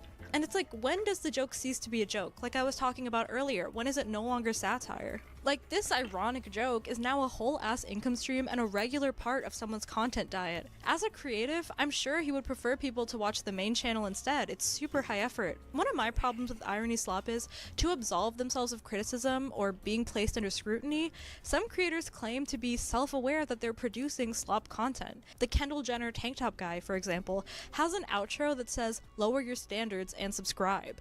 The self-aware slop creator brags about spending such little time researching topics. This is very fun to look at, by the way, and also part of the slop epidemic. You know, FD Signifier makes big, great video essays, but those take months of research and editing and recording and all that to put together. And he's like, dude, if you see more videos of me, more like stream videos of me talking about Candace Owens or like whatever slop shit, it's because I need to pay bills. I'm open. And I'm like, fair. They're just a silly, goofy guy. But because they produce slop with a wink and some self-aware irony, they're somehow above the slop they're criticizing. Like, we know a channel producing AI content is bad, but is watching a 50-minute video of someone reacting to the slop and merely saying, "This is crazy, this is bad, this is slop," much better? And of course, I'm also guilty of this. I belittle myself all the time on this channel. Much like Stuart, I belittle. But I belittle myself all the time as a commentary creator so as to not be held to too high or unachievable of a standard. Don't look too closely, I'm just a goofy little gesture online, because the moment people start inspecting your content critically is the moment your presentation, research, and rhetorical skills are on display. I actually wanted to make a video on how both irony and nonchalance are working together to kill art. It's one thing like corporations like Hybe to create music that they know is slop, or a billion-dollar company selling plastic bioengineered chicken that they themselves wouldn't eat. But if a creator themselves doesn't even believe in the content they're making, what does that say about the content landscape? And I truly do understand the self-deprecating mindset to an extent, because it can feel vulnerable to present your content as something earnest and, dare I say, intellectual, which is why we self-deprecate, to be humble. But I try to put a lot of time into these videos and try saying things that need to be said so as to not, frankly, disrespect the time of the Doothinators. They're very important people. So I think there's a very important layer behind what she's saying, and I think it's the most important layer behind the entire thing. It's the financial pressure. I think that's the entire thing, because channels live and die by consistency. I remember I took a week off. Oh my god, that tanked my views like crazy. You guys did not care about me at all. It was beautiful. The algorithm demoted me. If I take a controversial stance, you know, sponsors get nervous, obviously, and then people say, well, I used to watch him, but he said one wrong thing, and I can't watch him ever again. If you step outside the agreed-upon boundaries of acceptable discourse, you risk being exiled from the network of cross-promotion that keeps these smaller channels alive overall. The structure punishes any deviation. It really rewards repetition. A big content thing, I have a video coming out about a guy called Big Groove who eats food at a restaurant. He says, "Shark bite, it's good," and he eats it, and people critique him all the time, but he gets millions of views a video. He gets millions of views a video every single time he uploads. People would kill for those kind of numbers, and he does it every single time. Do you think he wants to do that? Is that his artistic integrity? No one cares about artistic integrity anymore, because we have been programmed by the culture of capitalism to consume slop endlessly. So creators understand this, so they produce slop endlessly so they can get paid. At least they're getting paid for producing the slop. They can't say the things they actually want to say because they're horrified of it, and that's fair. That's completely fair. I really understand that. Creators who genuinely want to say something different end up saying the same thing because saying the same thing pays the bills. The rent is due. The editing software needs updating. The Patreon numbers need to stay green. The machine demands fuel, and the easiest fuel is the fuel that everybody else is already burning. Why would you try to do solar when everybody's using gas? You're not going to try something different. Even if you want to try something outstanding, it's not going to work because we know it works. It's been working for a while, so we keep doing it. Anyways, back Let's pause here and check out Vanguard if you want to continue watching the Vanguard. Let's see what they're talking about. Janet Mills dropped out today, so that's pretty great.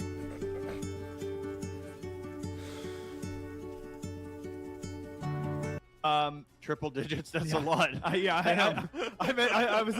was like 30%, and then my brain went to triple digits, and I was like, no, that would be 100%. That would be impossible. That Anyway. might as well what the polls. The polls might as well have said that though. 100% to 0. It was going to be an absolute humiliating fucking blowout for Janet Mills. Yeah, I mean, what a crazy fucking story. Like, this lady had the entire establishment behind her, Chuck Schumer behind her. She was the sitting governor of the state she's running in, and this random ass fucking oyster man with a Nazi tattoo just walks into frame and is like, get the fuck out of here. Like, it's honestly one of the craziest things ever. It's fantastic. I love it. Politics, What a story of redemption. You know what I'm saying? It's really genuinely wild to see such a scrappy outsider just enter the race and dominate the competition, the establishment competition, so quickly, so effortlessly, even with all the oppo research in the world thrown at him by the Democratic establishment. It's genuinely one of the craziest things that I can remember covering as far as, like, you know, Senate elections go. And he's done so, as you mentioned, without any kind of insider help. I think if we listen to this clip right here from his recent appearance, this came out yesterday on Jon Stewart's podcast, where he talks about how the DNC hasn't offered him any assistance. Nobody has reached out to him a single time from the Democratic Party. He's done this all independently from the grassroots. And according to this conversation, there's a poll that came out that showed him with a 40-point lead, which I hadn't even seen. But it's just so crazy and makes sense why Janet Mills had to drop out, because you can't come out 40 points down in a primary while you're the sitting governor. That would just be such a miserable fucking disgrace. Goddamn crazy. Let's take. I haven't seen this clip yet. We're not going to get fucking like. No, taken this off of one's YouTube. safe because Okay, this is his personal podcast. Okay, good. Because sometimes the Daily Show clips just get us fucking Oh, the copyright Daily Show struck and shit. Comedy Central is a home of fascism over there. The Democratic establishment has certainly put their Kalshi money and their polymarket money on Janet Mills, and that, you know, is there? Have you felt any sense of any curiosity? Has there been any? Hey, Graham, I'm a more establishment guy. You seem to be resonating. What do you think is going on? Or do they view you again through the prism of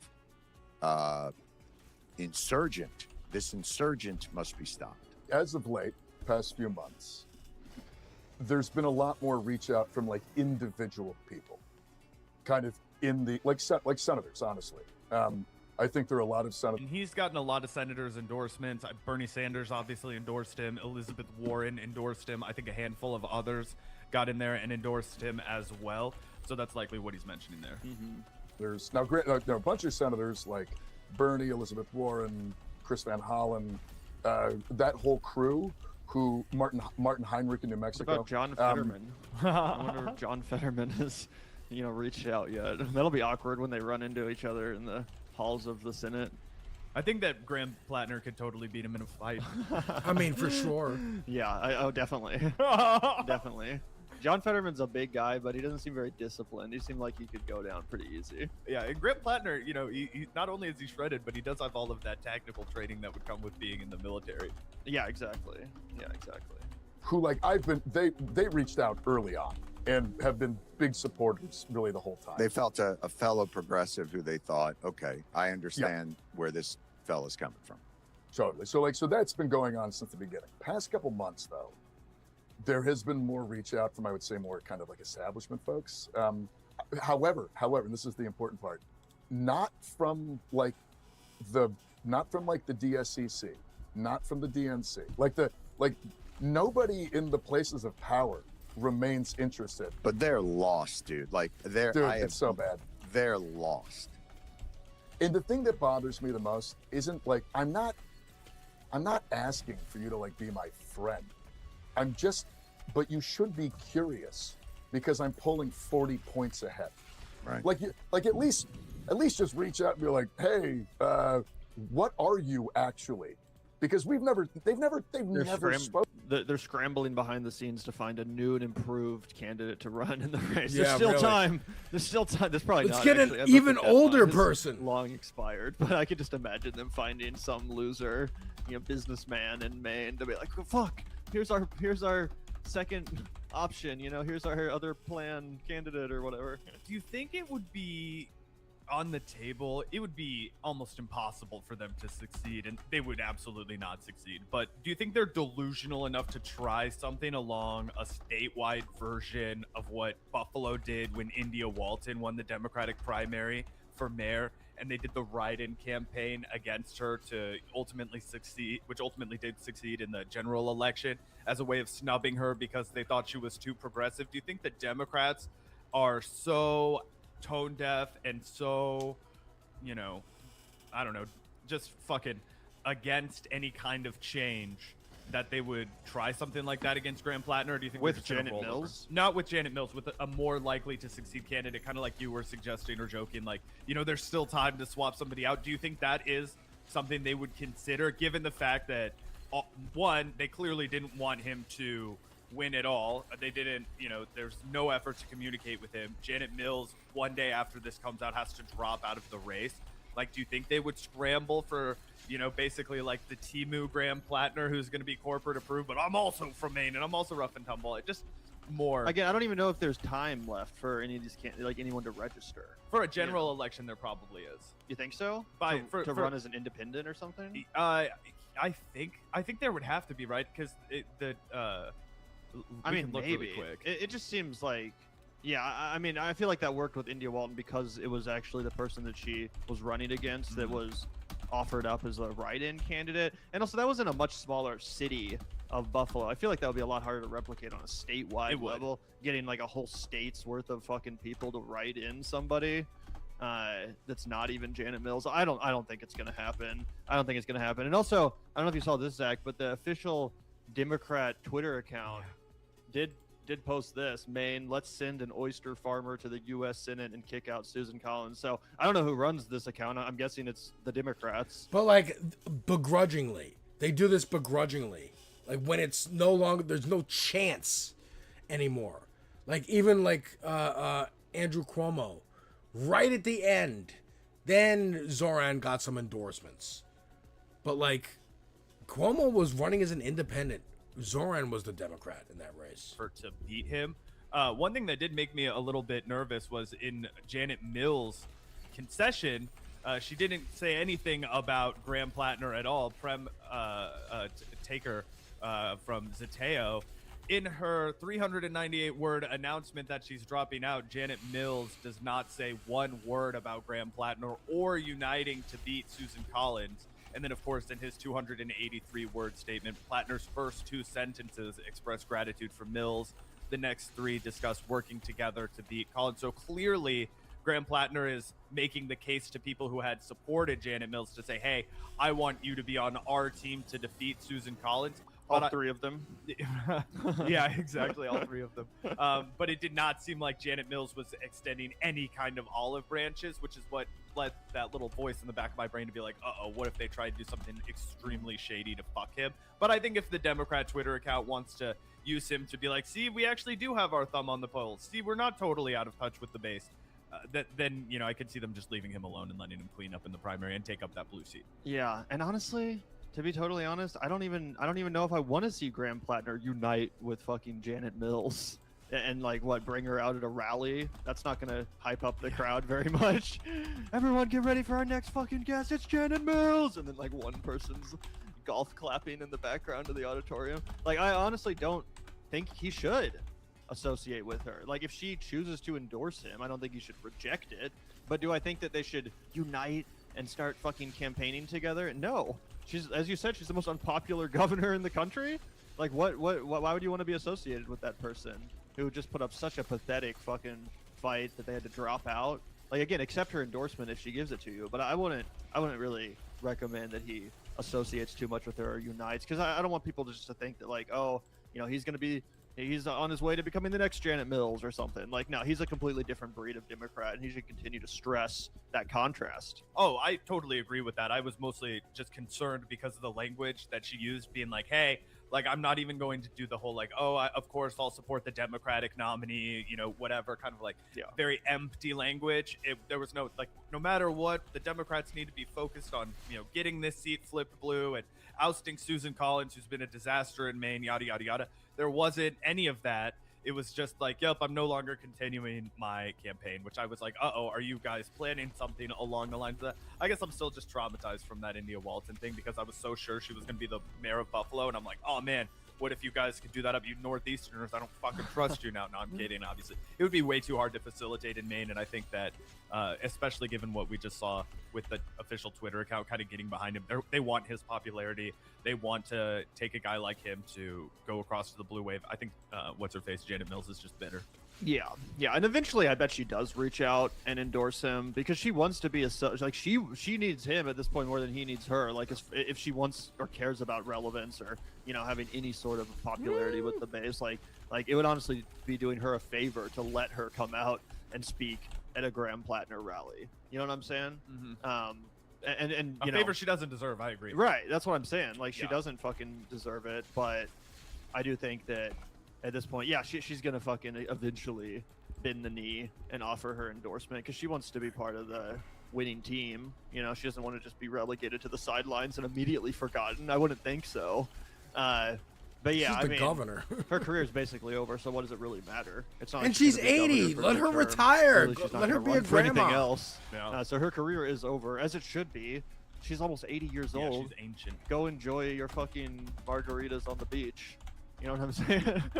No, I agree. And again, just a big W in the face of 2026 for the Democrats because Janet Mills, even if by some miracle they were able to tank Graham Plattner and get him out of the way in the primary, I just think that was paving the way for Susan Collins to win re-election again because she had beaten that exact kind of bland Democrat over and over and over and over and over again in Maine throughout her entire career.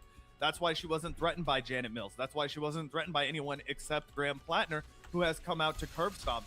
I would say you look at Texas, right? Honestly, I think if Jasmine Crockett had won the primary, she would not be polling nearly as well against either Ken Paxton or John Cornyn as James Talarico is, right? But because of the way that people are feeling, because of the sentiment in the country, because of how Donald Trump has picked a bunch of fights with really religious people and, you know, said a bunch of nasty shit about the Pope, like, I think there is a particular lane for James Talarico in Texas to position himself as the, you know, progressive Christian guy, right? Just like there was a place in Maine for Graham Plattner to position himself as the rough and tumble Mainer who wants to fight for you in the Senate. And I think just like there's a, you know, the, you know, correct circumstances, right? The correct environment for Dr. Abdul El Sayed to succeed in Michigan, right?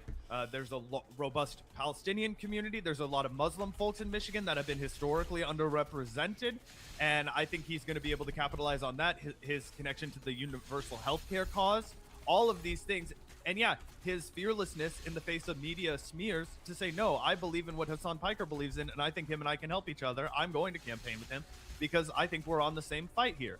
All those kinds of things are going to create a tidal wave of a new kind of Democrat that the party's just going to have to get on board with. Yep, it's already happening. I think it's really started with Zoran, you know, showing people what was possible and the you know, New York, mood baby. of Democratic voters and what they're willing to vote for and what they want to vote for.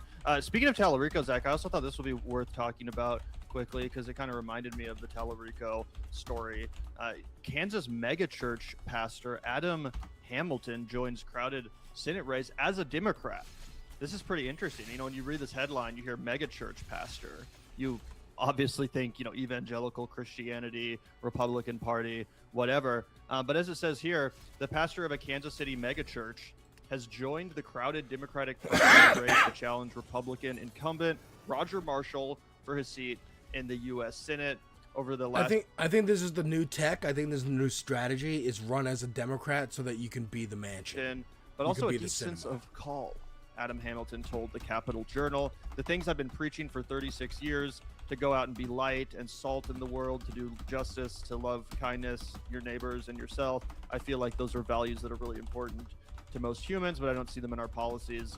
In Washington, he officially announced his campaign as an independent-leaning, centrist, moderate Democrat on April 30th, about 2 months after he told his congregation He was considering running as an independent. During that time, he was considering, he went on an 18-stop listening tour around the state. Listening tour. He said he wanted to run as an independent but he is running as a Democrat because I'd love to build bridges between Democrats and Republicans, but American politics is stuck in a binary system. My aim is going to be the same, yada, yada, yada. But either way, this guy is the pastor of one of the largest Methodist churches. I think there's 9 of them in the Kansas City Metro. Yeah, the Church of the Resurrection. I've driven past that. Yeah, I'm sure everyone that's in the Kansas City area knows somebody who attends the Church of the Resurrection. It's absolutely huge. And I've seen some people point out that it's not quite a mega church. Like, it seems like some of these articles are kind of using that to make him sound like a con man or something. But people, at least from what I read on Reddit, I don't go to fucking church, but people on Reddit were saying, like, actually this guy's pretty legit. The Church of the Resurrection is known for being a very progressive church. They're LGBT friendly. They don't preach about fucking all the shit that like the evangelicals are super obsessed with, or they're not anti-abortion necessarily. I don't fucking know all the details, but either way, it immediately reminded me of Tallarico. And while my ideal senator from any given state is not some fucking mega church pastor, obviously, I was interested in your opinion. Do you think this is the way a Democrat could win a Senate race in a state like Kansas? Do you think there's any possibility this works out? There's definitely a chance it works out given the popularity of the Democratic governor, Laura Kelly, who we've talked about at length on our show. I already see chat being like, why are you guys covering this guy? Oh, he's a con man. He's a church leader. And it's like, bro, we're talking about a Senate race in Kansas where Gavin and I grew up. Okay, there's absolutely no chance for anybody based like Graham Plattner to succeed in Kansas. But I do think this would meaningfully pad the Senate, which I think the Democrats will have like an easy 4-point sway in the Senate. I think it's going to be brutal for the Republicans, but you pick up a guy like this too, and even if he does break with the Republicans on occasion, you still have much more wiggle room to pass legislation and get closer to that 60 vote margin that you need to beat the filibuster if you want to be able to pass real legitimate change. So picking up guys who are centrist and like, oh, I'm a Democrat leaning centrist, it's not always a fucking like worthless thing to pursue, right? It's kind of like the Dan Osborne thing. Exactly. Where it's like, hey man, we're preventing a really crazy Republican from getting the seat. And in a place like Kansas, that is meaningful because we've had some really fucking crazy Republicans run for office and succeed running for office at the statewide level in Kansas in the past. Look no further than Kobach. Look no further than fucking Sam Brownback. Okay, anybody with back in their name, stay the fuck away from them if they're from Kansas. It's a terrible fucking thing. Long story short, I think that he has a real chance. I would love to look at his policies. I would love to look at what he's running on, but he hates Israel. No, I don't know. But a couple of things that his Israeli policy would definitely be one of the things I would want to look at first.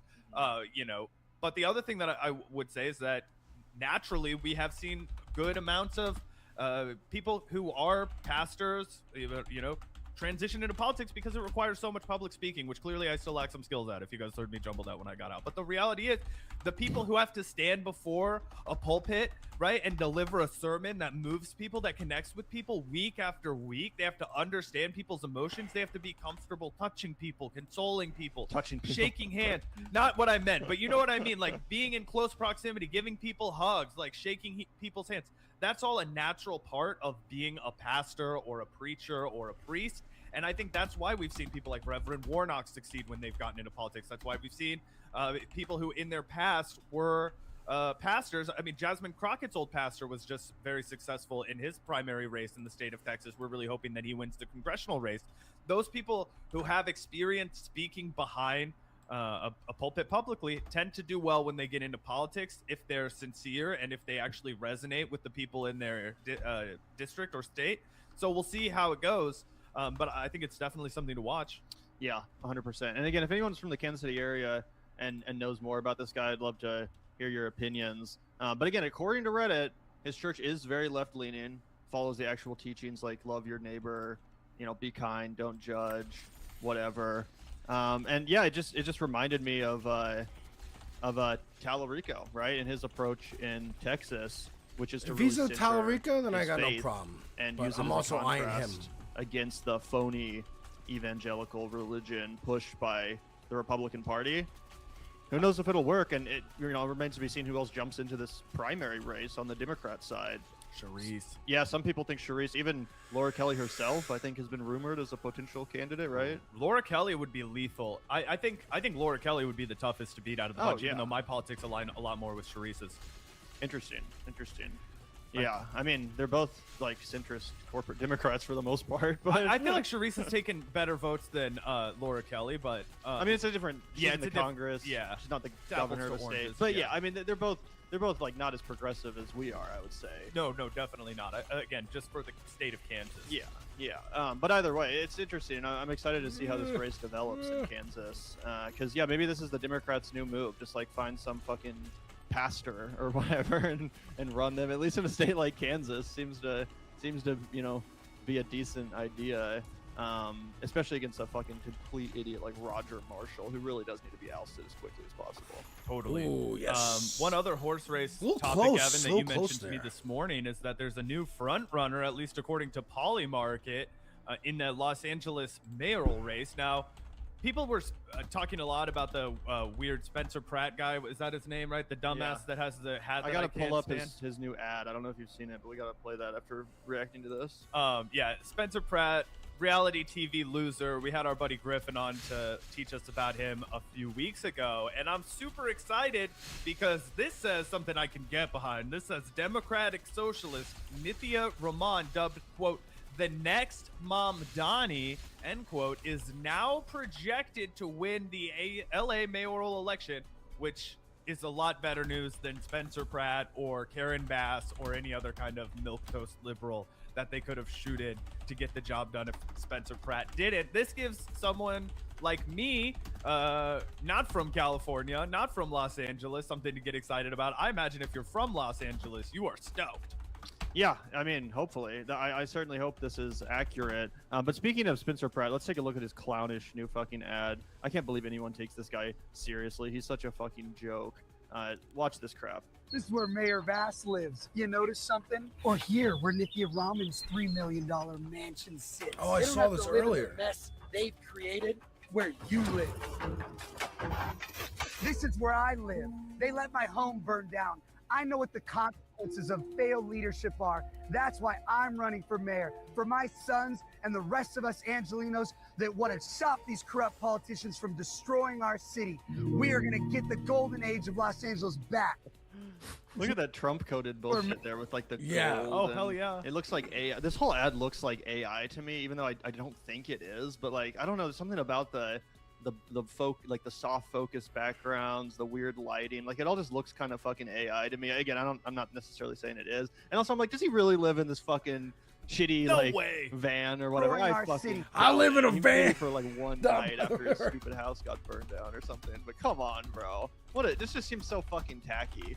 Look at me, I live in a fucking shack on the hill because Karen Bass burned my house down. Like, she didn't fucking burn your house down, bro. Chill. It's so hilarious because obviously he doesn't live there. It really reminds me of when Elon Musk tried to tell everybody that he was like living in a tiny house or whatever, and he was like, I got rid of all my properties and now I'm just living in this one really small house. I'm just like, bitch, no you're not. You don't fuck. I just prefer to stay with my friends. It's like, dude, you fucking What are- friends? Yeah, exactly. You don't have any friends. You're a billionaire. You buy your own fucking house and you live in it. But clearly what happened is he had a home that burned down. He put a trailer there. And he's like, I'm going to But use dude, this as on my the tweet- residence when I run for mayor. So I'll be able to cut an ad like this where I'll show the homes of my competitors. And then I'll be like, this is my home. I live in squalor too. And it's like, no, you don't live in squalor. You probably live in a very nice apartment somewhere else that's under somebody else's name, right? Or that's under your name and listed as a second alternative residence, right? But that's neither here nor there. Very, very Trump-coded, and I think that is the big takeaway. Yeah. But either way, I know that there's been a lot of hype behind the Spencer Pratt guy. He was like, wasn't he leading in one of the polls at some point? I think it's gonna fizzle out. I think at some point people are gonna wake up and be like, this guy's a total fucking clown. What is this reality TV bullshit? And he like calls Karen Bass Karen Basura, which means like trash in Spanish or something. I don't know. It just like, not to like pearl clutch or whatever, but it just seems fucking cringe. I'm sorry. So I need. No, it's totally unserious. The other thing that I know I bring this up a lot, guys, whenever he comes up, he has hats that he's selling where he misspells his own name. It's like PR and then LA And I'm like, that's not how you spell your name, Pratt. Like, that's so dumb. Whoever designed those hats for you needs to be fired, okay? But I digress. It kind of reminds me of, like, in 2015, they put out that Fantastic Four movie and randomly spelled it with the 4 smack dab in the middle of the word fantastic, which led a lot of online, like, YouTube movie critics to dub the film Fan-4-Stick. Yeah. Because the way it awkwardly, was spelled in the title and the poster. And it's the same kind of deal. It's like, this isn't as clever as you think it is, bro. It just looks stupid as fuck. Looks hella stupid. Yeah. Either way, interesting horse race updates. And again, I mean, the most important story is that Janet Mills has been vanquished. You heard it here first. We predicted it. Even when her campaign was denying it, we said, there's no way she fucking, is able to last the distance. You know what I'm saying? She's going to drop out soon. And we were 100% right about that, which is nice. And not just because we were right, but because, Graham Plattner is, I think, definitely on his way to join the United States Senate. Oh, hell yeah. And a lot of people on the internet tried to make a quick buck smearing that guy, trying to kick him while he was down, trying to join in on the Democratic corporate media smear campaign against him. We said, fuck that. And not only that, we stood before you, sat, because that's how we report the podcast, and said it's not going to work, and it didn't work. We're in a new era of politics where people are willing to forgive you if they believe you've sincerely changed. And having some skeletons in your closet, maybe not the best fucking example for a guy like Graham Plattner, but you know what I'm saying, right? Being a real person and having made mistakes in the past, it's not going to prohibit you from succeeding in politics, and that is a meaningful change. And I think it's going to inspire more people to run, because a lot of I think that's true, but I would also refer back to the FD signifier of it all, the Olemi of it all, who they brought up and was like, they were super hyped on Kamala Harris, and Ole was like, I don't know, dude, black woman, this country's racist and it hates women.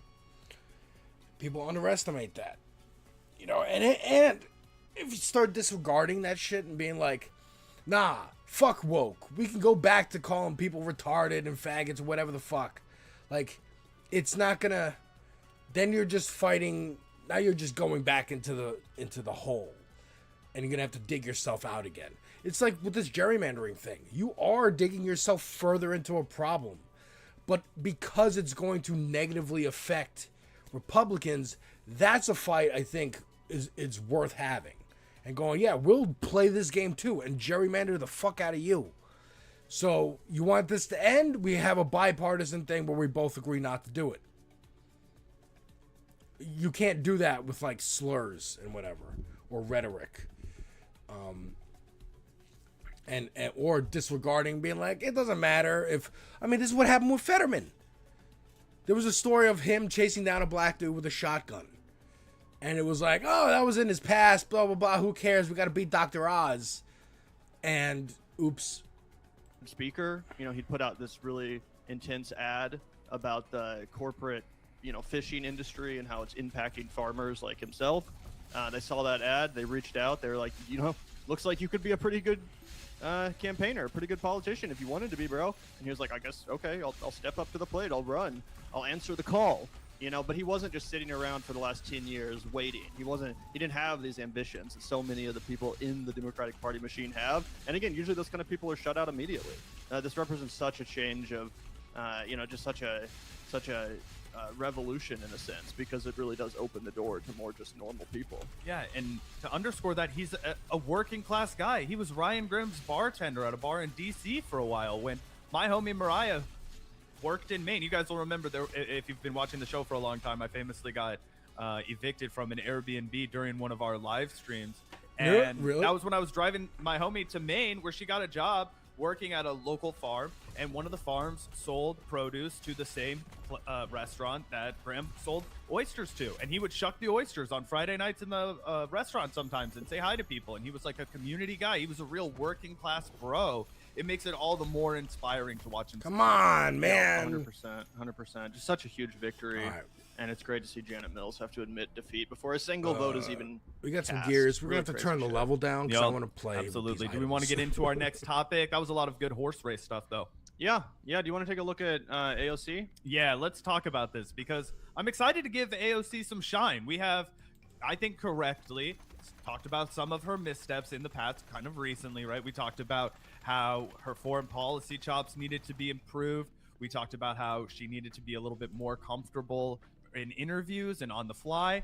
But I'm really excited for us to react to some things that she's done exceptionally well recently. Yeah, 100%. I think this clip really spotlights AOC's strengths and her potential when it's really at its best, right? So as you can see here, AOC had the chance to question Lee Zeldin. Things got pretty spicy.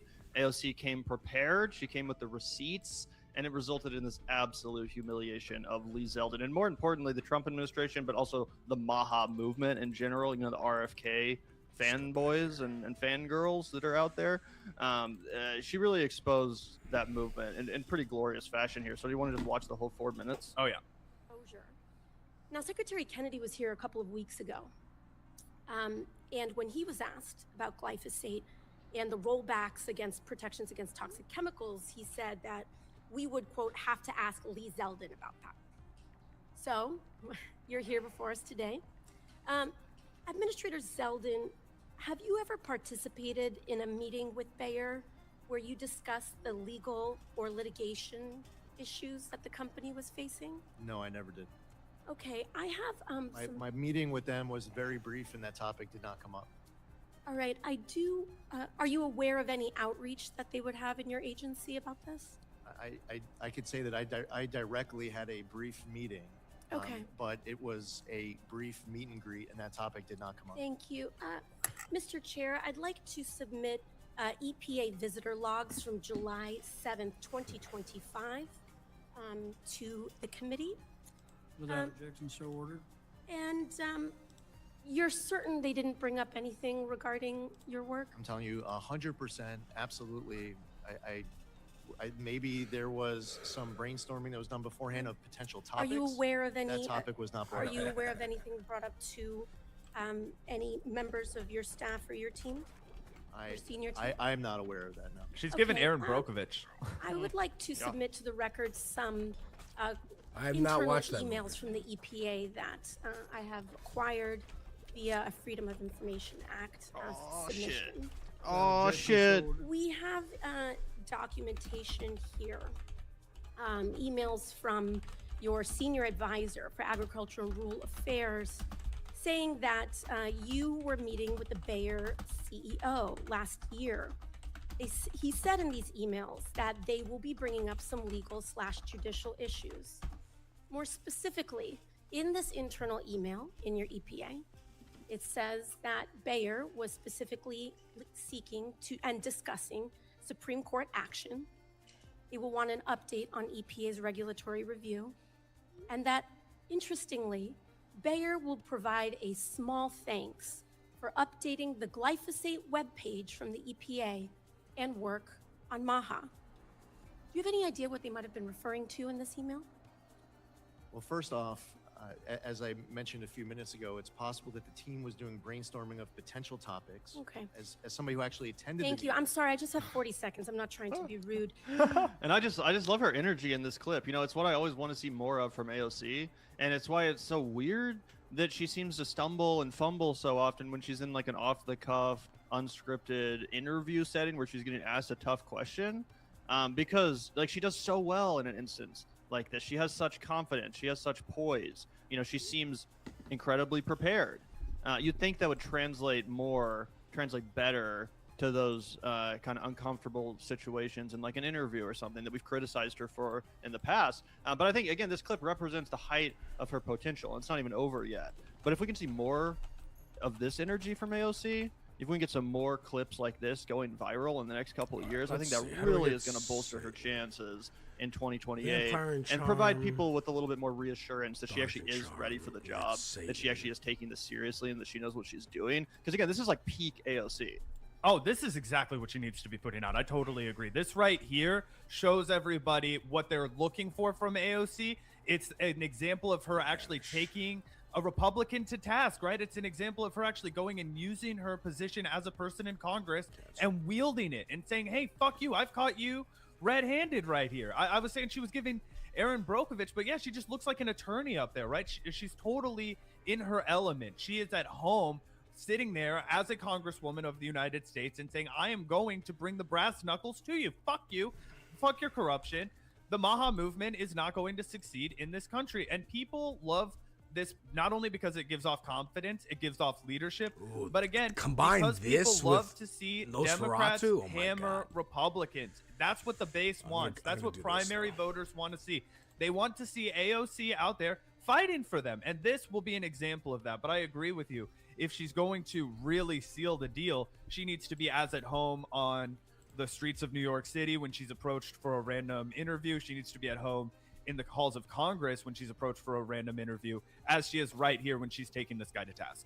Yeah, and also I'm really interested, Zach, because I think AOC has already demonstrated her ability to show down Republicans, right? And you know, bring these kind of tough questions and really eviscerate them. What I've always wanted to see is AOC turn some of that energy on her corporate Democratic counterparts. You know, if she's going to run in 2028, can she do this to Gavin Newsom? Can she do this to Kamala Harris? You know, can she do this to the establishment corporate Democrats, right, that will be standing in her way? Because that's what will really make her unstoppable. You know what I'm saying? Oh, I think that's very true. And if she treats Gavin Newsom, if she treats Josh Shapiro on the debate stage the way she's treating this asshole right here, I think that will send her to the moon and stars in as far as polling goes. But I don't know if I can come out here and with my whole chest say that we can expect that. She'll have to show us she's capable. I guess we know she's capable.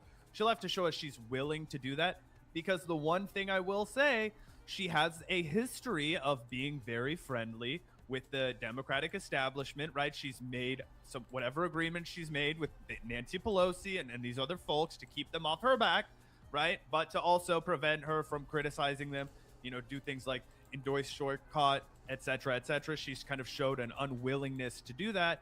And her, you know, political mentor, I would say, her biggest cheerleader and the person who fathered the movement she, you know, is set to inherit if she runs for president, he was not ever quite so willing to, you know, go after the corporate Democrats on the debate stage to the extent that he should. He, you know, was like, you know, oh, people can Google for themselves if Joe Biden's lying right now. He didn't really drag him through the mud. And he also had that moment on the debate stage where he was like, nobody cares about the emails. Like, he never really like twisted the knife either. So that would, I hope, be something that AOC learns from him, but it also could be something that she inherits from him, which is that she doesn't go for the jugular. Yeah. I think Bernie fell short a few times, but his message I still think was like anti-Democratic Party establishment, which is what I want to see more of from AOC. You know, I mean, he was very clear about the fact that he was trying to mount a political revolution against the Democratic Party establishment, right? And I just want to see more of that posturing from AOC. And specifically, I mean, yeah, on a debate stage against someone like Gavin Newsom, bring some of this in, you know, expose him for his betrayal of California's single-payer program, which he totally fucking, you know, prevented from passing. CalCare, like, there's so much to expose about these corporate Democrats that I think would genuinely disgust a lot of people that just aren't aware. And I would really love to see her bring this energy again to her corporate Democratic counterparts when the time comes. But let's watch the rest of this because it is just spectacular. This glyphosate update that they're referring to seems to be correlated to the EPA agency withdrawing its support for California's cancer warning on glyphosate. Now, this is important because 5 days after the EPO this year, Bayer filed their opening brief to the Supreme Court, citing the Trump's executive order and hinging their case on the EPA's warnings or lack thereof of glyphosate. So we have internal emails from your agency saying that Bayer wanted to thank you and your agency for removing support for California's warning because their case before the Supreme Court right now hinges on you not warning the American people and withdrawing your support on glyphosate. Do you understand the conflict of interest that is before the American people right now, Mr. Secretary? I understand. The gentlelady's time has Mind if I respond, Thank you. sir? The gentleman may respond. Okay, so right now EPA is completing an assessment. This motherfucker's from New York, another and one I of our understand this is a very embarrassments. important topic for many people in this country. This review that the EPA is being conducted, my guidance, dedicated career staffers, and we have people who've been there for 20, 30 years, is that I don't want to It's taking a while, Secretary Zeldin, because let me answer. the Supreme Court is going to be making decisions this week, and Congress is voting this week on legal immunity. Okay, but you made your point. Now I'm asking, do you mind if I answer? This is an important part of this. I'm sure you also. And I think the timing Gentleman's time is also very important, Secretary Zeldin. The gentlelady's time has expired. Thank you. Should I complete my answer or no? the gentle lady. I don't know, that's such a weird term, but either way, you know, just absolute fire. AOC, as Celeste in chat said, standing on business, completely getting the job done. And it's already, you know, elicited a lot of praise from people like this account, I think is more of a Maha coded account. Internal emails show EPA to work on Maha with Bayer/Monsanto and closed door deal to secure pesticide immunity. More evidence that poison is not partisan. So, you know, this has already created quite a splash online, and not just with lefties like us, Zach, not just, you know, progressives, but also a lot of the Maha people, right? That is a significant faction of Trump's coalition. I do think that it really helped Trump securing that RFK endorsement, right? When RFK dropped out, endorsed Trump and joined his campaign, like I actually said at the time, like this is actually really bad. This is really bad for Kamala, because RFK did have a decent amount of people behind him, you know, a decent amount of people that believed in a stupid fucking bullshit message. But one aspect of his message that actually was on point and was accurate was him standing against these pesticides like glyphosate, which he pretended to be against for fucking years, not just as a politician, but also back in his days as a environmental attorney. And it's just one of the greatest betrayals of, I think, the entire this entire Trump administration, right? Their total, betrayal of Maha when it comes to this issue of pesticides, and the just disgusting corruption as it relates to Monsanto, which I guess has been renamed Bayer. Bayer bought, I think, Monsanto. Yeah. But either way, it's like, it's just such a betrayal. And to see someone like AOC expose it, I think is glorious. And I think it does give her a lot of credibility, again, not just with progressives, but even with people that might have been RFK fans or Trump voters. You know, this lady sounds smart. She sounds like she knows what she's talking about here, and what she exposes is undeniable. Yeah, there's a real open lane to conquer that kind of voter, right? Conquer is a weird word, but to earn that kind of voter, right? To bring them back into the Democratic fold and to do it from a progressive perspective, right? Because what RFK did was he co-opted a lot of progressive arguments, right? Like I was talking about Erin Brockovich. What was she talking about back in the day, right? It was environmental catastrophe. The fact that these corporations can get away with poisoning people and fucking up their shit and get away with it. And that right there is an issue that has always been a Democrats issue. It had always been a Democrats issue, right? When I was growing up, if you shopped at Whole Foods, you were voting for the fucking Democratic Party. Right now, you go into Whole Foods, there's people buying all kinds of organic shit, and they vote straight Republican Party line. We can't have that. There's only one party that's going to be able to adequately take on pesticide companies. There's only one party that's going to take on all of these fucking insane conglomerates that are poisoning our food system, right? That's a legitimate concern to have. Obviously, when it comes from a guy who's talking to you like this, it's easy to dismiss it. It doesn't come across as serious, but it is a legitimate political message to say, hey, we can't allow corporations to poison our fellow countrymen. That's a socialist issue. Providing people with adequate, healthy food that hasn't been sprayed with a bunch of shit that's going to give you cancer, yeah, that's a socialist issue. Corporate regulation, that's a socialist issue.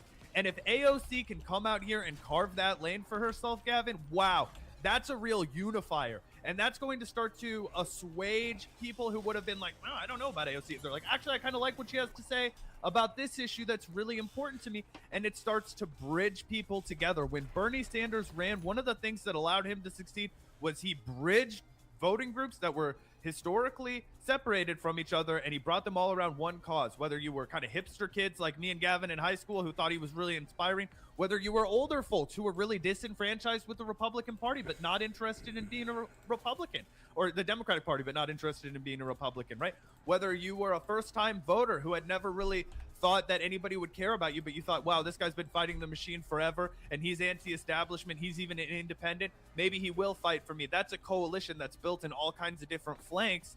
And if one of the flanks that AOC can build is people who are really concerned about, you know, big pharma in a legitimate way and not a crazy crank way, and people who are really concerned about pesticides and our food systems and not in a crazy crank way, give them an actual solution that shows it's the corporations that are the villains and not the migrant workers and not anybody else that's involved. And I think we're really onto something. I think that she starts to cook. 100%. Yeah, she was cooking harder in that clip than any clip I've seen of her in the last year or so, honestly. I think this is her best moment in the new Trump era, this new Trump administration. I think this is her single best moment yet. unironically. And just a few more clips like this going viral, again, I think will really bolster her chances going into 2028 because she seems prepared. She seems substantive. You know, this isn't some weird, like, 2016 style, like, identity politics attack or whatever. You know what I'm saying? Like, what was that shit she said about, oh, I can't believe Marco Rubio said that cowboys were white, or you know, just stupid nitpicky shit like that, where it's like, really, that's what you're gonna go with? Like, who gives a fuck, you know? This seems a lot more substantive, and again, I think it'll assuage a lot of the fears and reservations people have about AOC. Again, to see her really in her element, cooking hard, exposing these Republican fools, and in such a poised fashion. Yep. One other issue it seems like AOC has really kind of been a leader on, even though it's not in her home state, and an early indicator that she was thinking about national politics, was AOC again making the news for calling for Democrats in Democrat-leaning states to redraw election maps after the Supreme Court ruling and GOP push. She said, unfortunately, we have to provide balance. And that means you have to, you know, kind of do gerrymandering. And if you guys remember, many months ago, this is from September of last year, AOC appeared in a video ad in California where she made the appeal for Californians to gerrymander. That was another thing we were giving Gavin Newsom credit for at the time. And I also stumbled across this.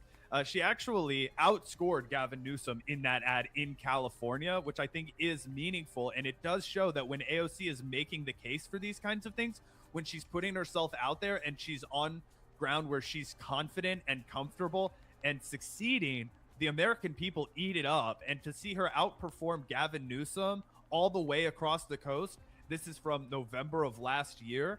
I think that it really shows that she is a contender in the Democratic primary, and people are underrating how well she would perform. I think that a lot of folks in media who think of her as just a progressive outlier are sorely mistaken, especially if she can wield issues like this that are domestic leaning. Maybe foreign policy will never be her strong suit, but if she can get out ahead of a lot of domestic issues and make that what people ask her about, I think she has an even better chance of succeeding. Oh yeah, I think she has a very high chance of at least doing well. I don't know about winning the nomination, but I think she's going to do well enough and make enough of a splash to warrant her participation in the primary. 100%. And yeah, that's really interesting. And I think it proves that, yeah, AOC is not just some progressive outsider. You guys don't need to hear that. You can't, you know, help but remind us of it every time we fucking give her credit for some shit. But yeah, she's not. I mean, I think that she's right at home in an ad with Gavin Newsom. You know what I'm saying? Which is why I think she wants to run in this primary to be in the VP conversation. Because I could totally see someone like Gavin Newsom making her the vice president, the running mate. You know, if she doesn't actually win the nomination. But yeah, I think she does have a very unique ability to appeal to both hardcore progressives, DSA members, but also just normie liberals. You know, that are excited about a younger woman of color running, someone who has that youthful energy and a little bit more of an exciting, you know, vision for the country. Frankly, the same kind of people that get excited about Pete Buttigieg because he's young and gay. You know, to some people, progressive just means like, are you young? Are you like in a minority group? A lot of people would call Pete Buttigieg a progressive, you know, that are just normie mainstream Democrats. Tons of people. I think actually more people, if we pulled off the street, not in our bubble, would call Pete a progressive than not calling him a progressive. In fact, one of the things I learned having conversations with Josiah from Pondering Politics was, you know, we were kind of tough on him the first time he came on our show, right? We debated pretty intensely. And then the next time he came on our show, he was like, you know what, Zach and Gavin, I had never thought of myself as anything other than a progressive until you guys were like, fuck you, you're not a progressive, you're a centrist. And I was like, well, that's, you know, a little hard. Exactly. Exactly. But either way, and you know, Griffin loves to point that out too, how the word progressive has basically just been watered down, and it's really like the new liberal, because liberal used to mean like a far lefty back in the like Bush era. You know, if you're like, I'm a hardcore liberal, people will be like, damn, this guy's serious, you know, he's a leftist. And nowadays, liberal basically just means neoliberal. Like, people use those terms interchangeably, which is kind of unfortunate to see the same thing happen to progressive, honestly. But still, the point remains. I do think that when it comes to progressive DSA-style candidates that can bridge that gap between more normie Democrats, AOC is the person to do that. I think she absolutely is. Now, like I said, I hope that doesn't stop her from actually going after her corporate counterparts, people like Gavin Newsom. I would love to see some of that energy that Oh, honey, gonna hop out and head home. See you in a bit. I will see you in a bit. I didn't know you were still watching. Look at Kamala Harris. Drive her safely, best honey. moment Drive in safely. all of 2020 was going after Joe Biden, viciously attacking him for being a racist. Also, on think the about very what you first, want for dinner. Yeah, correctly. On the very first night of the debates, right? Didn't stop No her from fucking Pokeballs, becoming I the dude's guess. vice president. So I would just urge You should order AOC, from somewhere else. don't declaw yourself, right? Actually come to this fight ready to fight and throw down. Be a ghost ball. and be in it to win it. Oh yeah, historically even you could look at VPs were really nasty in the primary towards the person that ultimately became the president, and they were the vice president of, right? Because they competed in a primary against one another. I mean, look at how much JFK fucking hated his vice president, Lyndon Baines Johnson. They hated each other, right? The rumor was that Lyndon Baines Johnson had insane dirt on JFK, and he was going to release it to the public if JFK didn't make him the vice president, right? So, I mean, they hated each other's guts, and the Kamala example is a better, more recent one. But yeah, you can still take pot shots and castigate and distinguish yourself from a candidate who you will then endorse and even become the vice president of. I think that is still totally fair game. And I think that if AOC wants to win, if she wants to put herself in a position to win, she has to be willing to just be like, you know what, I'm going to square off with each and every one of you. I'm going to bring the brass knuckles to Gavin Newsom. I'm going to bring the fucking heat to anybody who tries to get in this race. I'm going to take it right to Kamala Harris and talk about how she didn't run a strong campaign. If she wants to win, if she just wants to feel it out, sell some books, and put herself in a position to make it in the cabinet, maybe VP, she probably could do it without that. But if she wants to win, I don't think it's up for debate. She has to be able to bring that fucking fire. 100%. And I think this is a step in the right direction. You know, this clip we just played of her grilling Lee Zeldin, it really is a step in the right direction. And I'm really glad to be able to give AOC credit. You know, I really am. Because it bums me out when we have to come out here and roast her fucking word salad bullshit answers to interview questions, and her lack of an ability to even engage with tough questions unless some guy literally fucking runs up to her in the halls of Congress and forces her on the spot to do it. Like, it sucks. I don't like to criticize AOC. I want to celebrate her. I want her to be the leader that I think she has the potential to be. And stuff like this does make me, you know, it makes me happy because, again, we have the chance to give her credit and to celebrate her strengths, which there are many. You know, she has so much potential. That's why the constructive criticism we offer is necessary, because we want to see more of her strengths and less of her weaknesses. Totally. Always happy to praise AOC. There's much to praise, and I think we're going to have a lot more opportunities to do so. But we're fair over here, so when she has the word salad at the Munich security conference, when she is not able to articulate why she's staying out of the Shoykat Chakrabarti race, even though he was her chief of staff when she was first elected to Congress, that's worthy of criticism. However, it's important to people like me and Gavin to come out here and praise AOC when she's worthy of praise, because we did offer that criticism as well. It's about being fair. 100%. So I guess that's basically all we have to say about AOC. Everyone make sure to smash that like button. We're almost to 1,000 live viewers. It'd be great if everyone could help us out by smashing the like button before we segue into our next juicy topic du jour. One of the most embarrassing and cringe moments I've ever seen on a TYT broadcast. And we also have some other. We've watched a lot of TYT. Yeah, we've watched a lot of TYT. We've reacted to a lot of cringe on TYT, but this might just take the cake. And we have a little bit more AOC stuff to get into in a second, relating to the TMZ interview, I guess you would call it, that she was confronted with. That was pretty crazy, and Jank has an absolutely wild response to that as well. But yeah, Zach, do you want to take a look at this moment from this TYT live stream the other night? Absolutely. So yeah, here's the live stream. I had to download the whole goddamn thing because it was deep in their actual show. Oh. You just caught a little glimpse of what's to come. But yeah, it's somewhere around here, right after one of these like breaks in the show, and then we're gonna get into the ad break, which is kind of like low-key disguised as a TYT segment, because we've taken a look at the like infomercial they did. What was it for, fucking Chapter? Or Yeah, was they it... did one for Noble Mobile too. Yeah, Noble Mobile 2. Well, now it's gotten even worse. It's gotten even more shameless. Oh, let's take a grab look the- at this cringe. Gem Spring. Hey, Andrew, what's up? Hey, Jank, you ready to make the switch?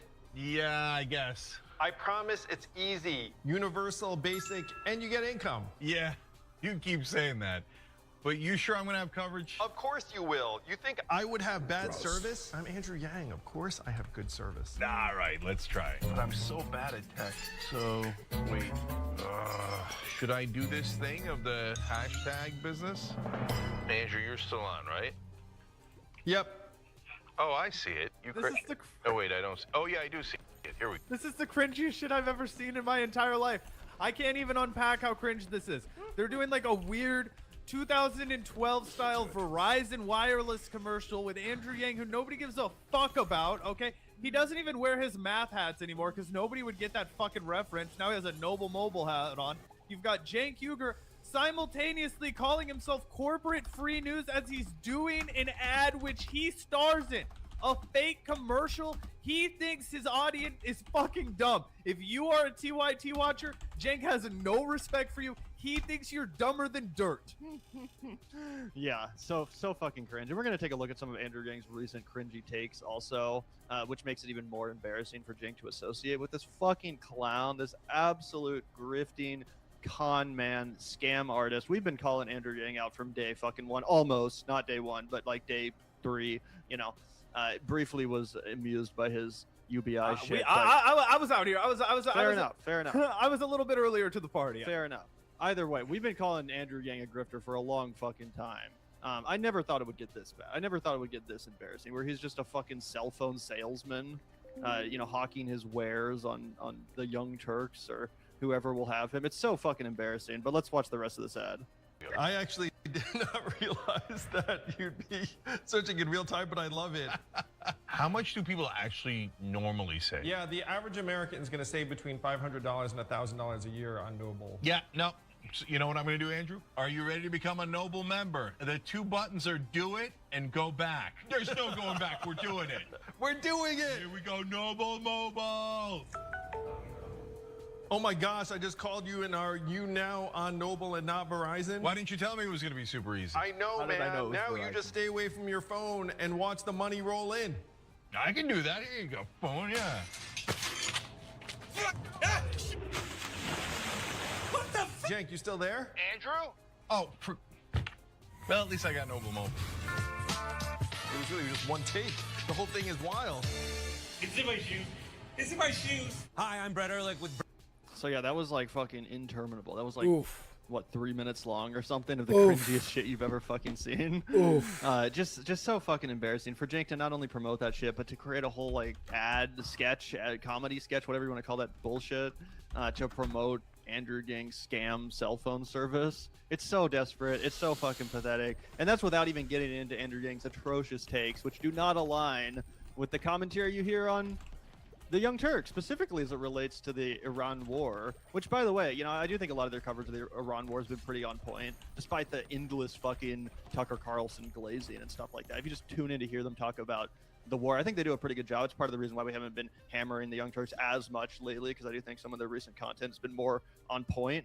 But, yeah, embarrassing as fuck. It was one, you have to appreciate in some capacity how much of a narcissist Cenk Uygur has to be to write and perform a fucking ad like that and not just have one of your lackeys do it for you, have some other guy that you pay. He probably got paid more though to be in the ad by Andrew Yang. They're probably like the top tier of our sponsorship is if you fucking create and star in an ad forcing this dog shit product on your fucking helpless audience. You could not pay me any amount of money to come out here and humiliate myself like that on the Vanguard, bro. I mean, I can't imagine. You can pay me.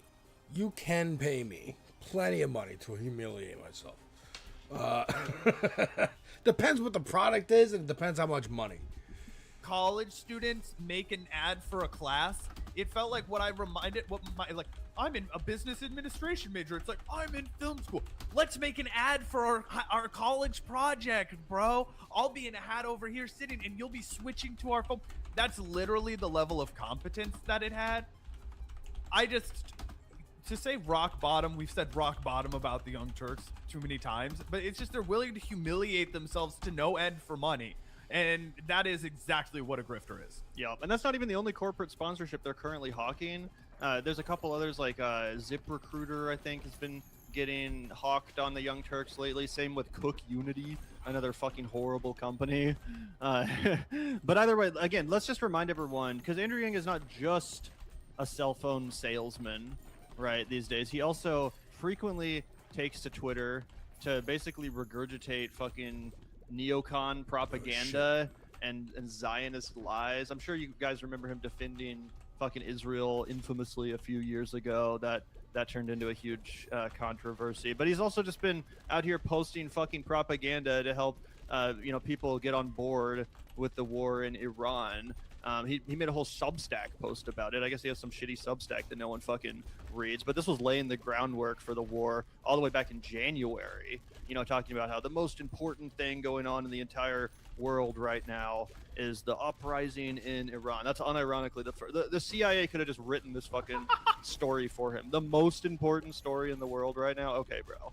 Yeah, I don't think that's fucking accurate unless you're, a neocon in DC who wants to justify a fucking ridiculous endless war. After watching Succession and seeing how one of the family members, the least popular family member, runs for president and gets a small cohort of people who are dedicated to him, and just how much he doesn't even care years and months afterwards, but he still has these supporters that he can use as a token of trade with corporate people.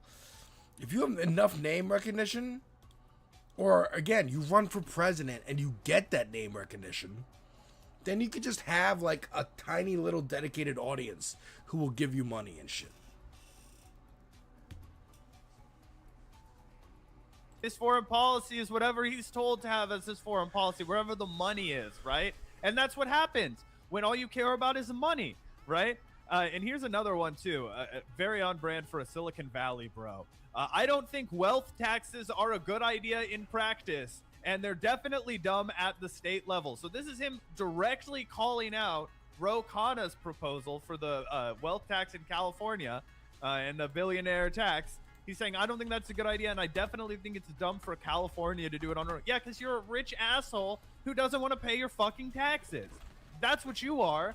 No shit, that's what your opinion is. And I mean, well, we've been, I've smelled Andrew Yang's shit for a long time, right? He started the shit called Venture for America, which was all about, we're going to have people do Silicon Valley style startups all over the country in places like New Orleans and Detroit and Kansas City, and we're going to make it too expensive for the people who want to live there anymore. Yeah, plus all of the successful companies that Venture for America helped fund, they all moved to fucking San Francisco anyway, or LA. Like, we literally read an article about that during his mayoral campaign. It was like he's acting like he ran for mayor such here. a big success because they funded startups in places that weren't San Francisco and Los Angeles and New York City. But then out of the very few startups that were actually successful, most of them weren't successful. The very few that were, they immediately fucking moved there anyway. So it was a total scam. Just like the Forward Party, which, by the way, is not still a fucking thing. I mean, maybe it still is a website or whatever, but it's a total fucking joke. It was never a serious third party. We accurately identified it as a scam at the time, and it really was just a way for Andrew Yang to sell his shitty new book, which also was called Forward. So maybe that's why him and Jank get along so well, is because they're both just glorified book salesmen who use stupid fucking scams in order to sell their shitty book that no one would read otherwise. But yeah, I mean, Andrew Yang is a total joke, a complete fucking grifter, and I think it is pretty fitting that now he's a glorified cell phone salesman. You know what I'm saying? He's like, you know how Ryan Reynolds did the Mint Mobile shit? Yeah. He's like that, but just with none of the actual riz or none of the career that Ryan fucking Reynolds had. Yeah, Ryan Reynolds, man, Deadpool himself. Yep. Yeah, no riz. Honestly, Andrew Yang washed up and right back where he started, to be honest. He went from being a weird Silicon Valley con man, ran the full I'm trying to be in politics race, failed at every turn, and then went back to I'm going to be a Silicon Valley con man. Give me your money. Yep. Either way. Yep, super embarrassing shit. Anything else we got to talk about before getting into these questions and answers? Oh, I did want to throw up this AOC response. The AOC response. Yeah. Can't forget that. Let's see here. We can take a look at the at the brilliant work TMZ is doing in the streets of Washington, D.C. Yeah, here we go. They Which is stole pretty our funny. idea after everybody called us the TMZ guard for long enough. TMZ was like, actually, you know what? Maybe we will get into politics. Although if I had the chance to walk up to AOC on the street and ask her a question, it definitely would have been something try more that. substantive than this shit. It's funny. I'm not actually upset about it, but I'm just like, come on, bro. You're gonna use your chance to ask a serious question, and you're gonna do this instead. Like, what is this fucking? He wanted her to be happy to see him. Yeah, maybe he's trying to build a relationship so she doesn't run in the other direction every time he walks into her peripheral vision on the streets of DC. Maybe that is what's going on, to be fair. But yeah, this is pretty funny. And I think AOC does a good job handling it, even though it's off the cuff. I think she does a good job just being chill. Hey, if you could click your fingers and Tucker Carlson is president instead of Donald Trump, would you do it? I don't know. I don't think so, but it's kind of a toss-up. I'm not really sure. Okay, last thing then. I think that's totally reasonable, by the way, because obviously Tucker Carlson is better on a handful of issues, such as the Iran war. I don't think he would have gotten into that conflict. I do think that there's a much more significant chance that he would do something about Israel. But I also do worry that he's a lot more competent than Donald Trump and just as evil and pernicious in other ways, that he would be more effective at manipulating the levers of power to achieve fascism. I also think if he were president, there's a better chance that he would get reelected because he would have only had one term. What do you make of that off the bat? Would you snap your fingers and make the president, Tucker? Fuck no. Yeah. Fuck no. I mean, obviously, I'd rather almost anyone be the fucking president than Donald Trump, to be fair. But still, I mean, I wouldn't just immediately answer, yeah, let's make Tucker the president. Like, I think her answer is totally understandable. She's kind of going along with the joke. She's like, I'm not really sure. It's a toss-up. So, yeah, I think it's totally reasonable. What do you think we're going to have first? Are we going to have a female president first or a gay president? Oh, well, we don't know if we've already had a gay president. Hey, that's true. I think there are chances that maybe we have, but I think it's pretty well documented that we have had at least a bisexual president. I mean, I think we have one right now. I think Donald Trump is at least bisexual, if not straight up gay. But yeah, I mean, 100%. If you had to guess, and also Obama. Remember that hard-hitting Tucker Carlson interview? His gay lover. Interviewing Obama's ex-gay lover. How could you forget? First, because a lot of people are like, we tried female candidates a couple times in a row, they didn't work out. So like Democrats are now a little bit hesitant about doing it again. I mean, honestly, I think anything can happen. I don't really buy into the skepticism. A man has lost almost every presidential election as well. And so when it comes to women, I think it's more about what we're actually fighting for, right? As opposed to the body that we're in. And so I think it's about not taking, big money, fixing campaign finance reform and trying to fight for people and, raise wages and help people make a living. And I think that if we have someone who fights for the right things and speaks to the right people. And this is good too. She's not directly calling out Kamala Harris, but this is exactly what I was saying AOC needs to say in response to this question about, like, can we really nominate another woman? Is it really a good idea to nominate another woman after Kamala Harris lost? She needs to answer that question by saying Kamala Harris did not lose because Kamala Harris is a woman. Kamala Harris lost because of her bullshit corporate milquetoast vision for the country, the big money that she was taking, and her refusal to end a very unpopular genocide that Joe Biden greenlit. That needs to be her answer. And I like that she's already kind of laying the groundwork for that here. She's like, oh, those people didn't lose because they're women. It's because of what they stood for and because of how cowardly they were. And again, I'd love to just see her actually rope in Kamala Harris and call her out directly in that context, because I think it's a brilliant response. Yeah, good. Maybe we can overcome the gender gap in that and be able to make history. But I think it's really important that we're able to talk in a way that, really speaks to people's hearts. Hey, thank you so much. I appreciate it. And how easy was that, AOC, right? Obviously, as Gavin mentioned, it wasn't exactly a hardball question, right? It wasn't exactly something that was going to put her on edge from Vampire jump. and Ghost. But I thought that she was really poised. I thought that she was conversational. I thought that she conversational, excuse me. I thought that she was likable. Conversationable. And, yeah, I thought that she did a really, really good job in that quick 90-second exchange. Yeah, she didn't seem shaken and rattled like she did when the drop site reporter confronted her about Shoykot, and she rambled for no reason for like 5 fucking minutes, all just to say nothing. This was a lot more chill. It was a lot more just like, you know, a normal human interaction, some jokes, some smiles, all that good stuff. So, you know, I think she's hopefully she's entering a new era. Well, Gavin, somebody disagrees over here. Mr. Jank Uger has taken to Twitter, everybody, and he's got a bone to pick with AOC. Shocker. He wants to defend the honor of his new best friend, Tucker Carlson. He says, the first part of this answer is incorrect. If you're a progressive, she was asked if she would replace Trump with Tucker, and she said she wouldn't, and that it was a toss-up.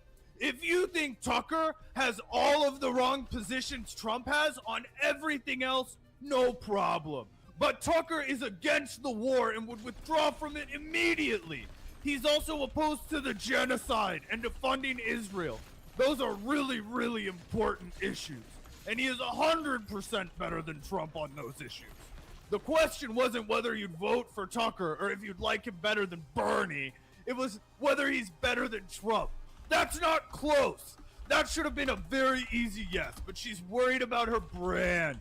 And if she says something nice about Tucker, even if it's vis-a-vis Trump, some on the left will jump down her throat. Too politically risky. And it's just so pathetic. He's jumping at any opportunity to white knight for Tucker Carlson and kiss his ass that he's willing to come after AOC's innocuous comments. But what's your reaction? Yeah, bro, it's not that fucking deep. It's not that fucking deep. This is an insane screed to post based off a little jokey off-the-cuff exchange that AOC had with fucking TMZ. Are you kidding me, bro? I didn't even think about it more than like 5 seconds. Jank was like up at 3 a.m., you know, writing his manuscript to defend Tucker Carlson. It's absolute insanity. It's absolute insanity. Again, this is one of the least objectionable interview responses AOC has recently given. You're going to get this worked up over it because she refuses to praise Tucker Carlson and lick his boots like you do. Pathetic. Yeah, so more of what we've come to expect from Jank Uger. But it does seem as though his rebrand and TYT's entire rebrand to more of a right-wing platform, more of a constantly jerking off Republicans and Republican commentator platform, has unfortunately been pretty successful. Here's a video about Erica Kirk from just 13 hours ago that shows 316,000 views. That outfit was whack. People saying she looked like Eminem and shit. Yeah, Eminem after he got sober. Yeah. I was like, bro, what the fuck? That's true. Who puts your outfits together? Yeah, totally. And you look down here, there's another one where they got, you know, a couple more in the hundreds of thousands. Zionist target Jank and Anna's families, 473,000 views. Did one of Anna's neighbors get out another poodle to sick on her and her dog?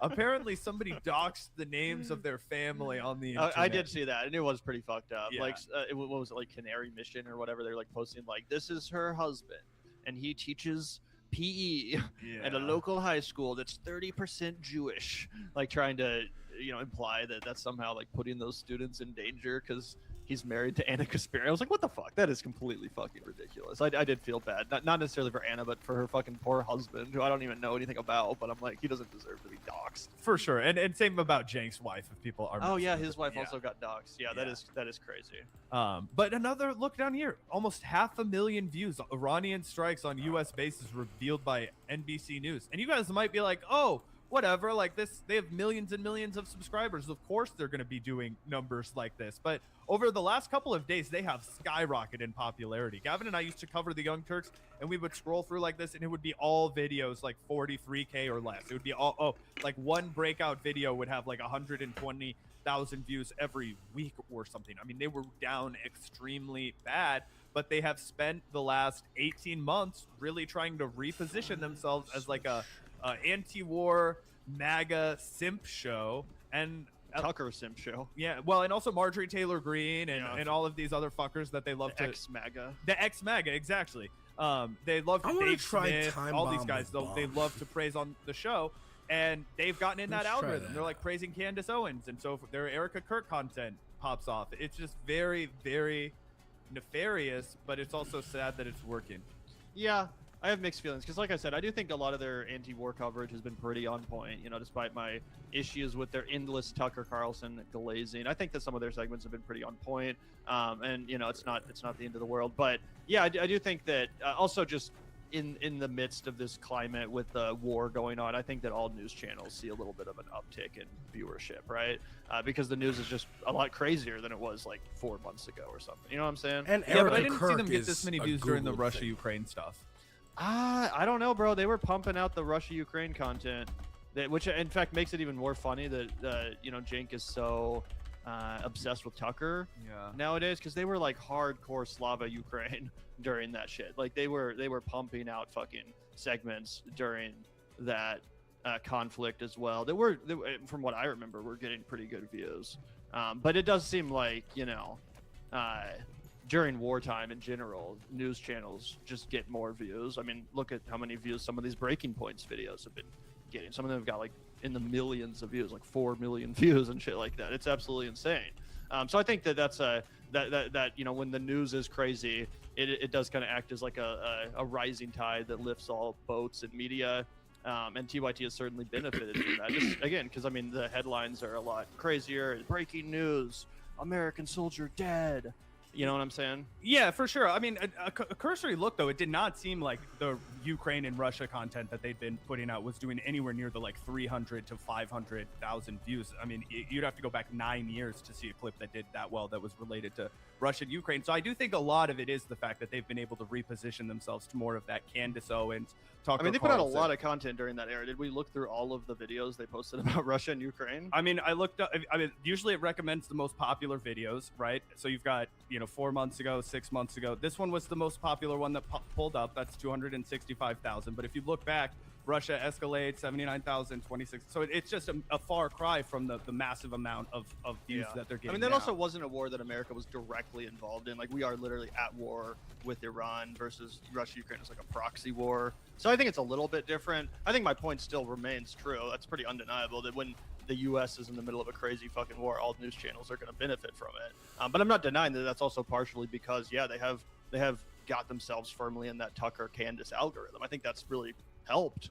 Yeah, for sure. And maybe we just, I weigh it a little bit differently. I would say it's like 70%, you know, that Candace Tucker algorithm. But I also think the fact that Tucker has become such a hot commodity in like about this war and his position on this war, it's allowed them to, you know, get back into the more neutral algorithm of war content as a 6 million sub show. But I do think it's noteworthy that over the last, you know, 7 years, they have not been able to generate numbers like this. Yeah. Oh, definitely not. Definitely not. So yeah, it definitely seems like they're making a little bit of a comeback, maybe with a slightly different audience this time. But yeah, it's worth noting. For sure. Anything else on the Young Turks that you wanted to get into today, Gavin? Not really. I mostly just wanted to react to that cringe ass fucking ad, the Noble Mobile shit. It's so fucking funny. But either way, yeah, I think that basically does it on TYT. Hell yeah, always in decline, never hitting bottom. The Young Jerks. Yup. You want to get into some Patreon Q&A? Yeah, absolutely. And also Griffin weighing in and said that Ukraine never did big views. So that's, that could have been fair part enough. of it too. Fair enough. But I do remember them going hard on that shit. You know, Cenk was so into fucking like, you know, defending Ukraine and shit, which again just makes it all the more hilarious that he's now defending Tucker Carlson, who's arguably a fucking Russian op himself. Remember the Moscow video? Oh, totally. And I think that honestly may have fortified your point, which is that Ukraine wasn't as hot of a, it sounds just fucked up to say that, but it wasn't as much of a war that was drawing attention from people as you know, something like Israel Palestine or what's happening with Iran. Yeah, 100%. Either way, let's get into some Patreon questions. Shout out to the members of the Patreon community. We're going to spend the rest of the stream responding to your questions, in addition to questions from the super chat. So if you have any questions or comments, feel free to send in a super chat. You can send me super chats or Twitch but yeah, let's get started right thingies here. if you so shout please. out to you, Casey. Really appreciate you asking. Now that I'm monetized this on both question here. things. Kind of continuing the conversation a little bit about the musical biopics. You know, we talked a lot about the Michael Jackson movie because you guys keep fucking asking us about it. Even though neither of us have seen the film, we both have weighed in multiple times. But Tasty says, so in regards to biopics, they're actually one of my favorite genres when done well. I 100% agree Amadeus is probably the best there is. it is also one of my favorite films. Walk the Line is also way up there for me. I'm I gonna agree the try Michael this. Jackson It's probably biopic gonna that not should be work made is well, one that but- tackles the complexity of his life and the unfortunate controversies. But I honestly don't think that's the movie Americans want to watch. But it could be really compelling if in the right hands. A couple others worth watching if you haven't are The Coal Miner's Daughter, starring Sissy Spacek and Tommy Lee Jones, about Loretta Lynn's life, and What's Love Got to Do with It, starring Angela Bassett and Lawrence Fishburne as Ike and Tina Turner. I appreciate the recommendations. I actually have not seen either of those movies, so I definitely appreciate the recommendations. Anyway, just 2 cents on the biopics. Also, thank you, Gavin, for writing those reviews. So appreciate it. Oh, yeah, the wax melts on your website. Super awesome.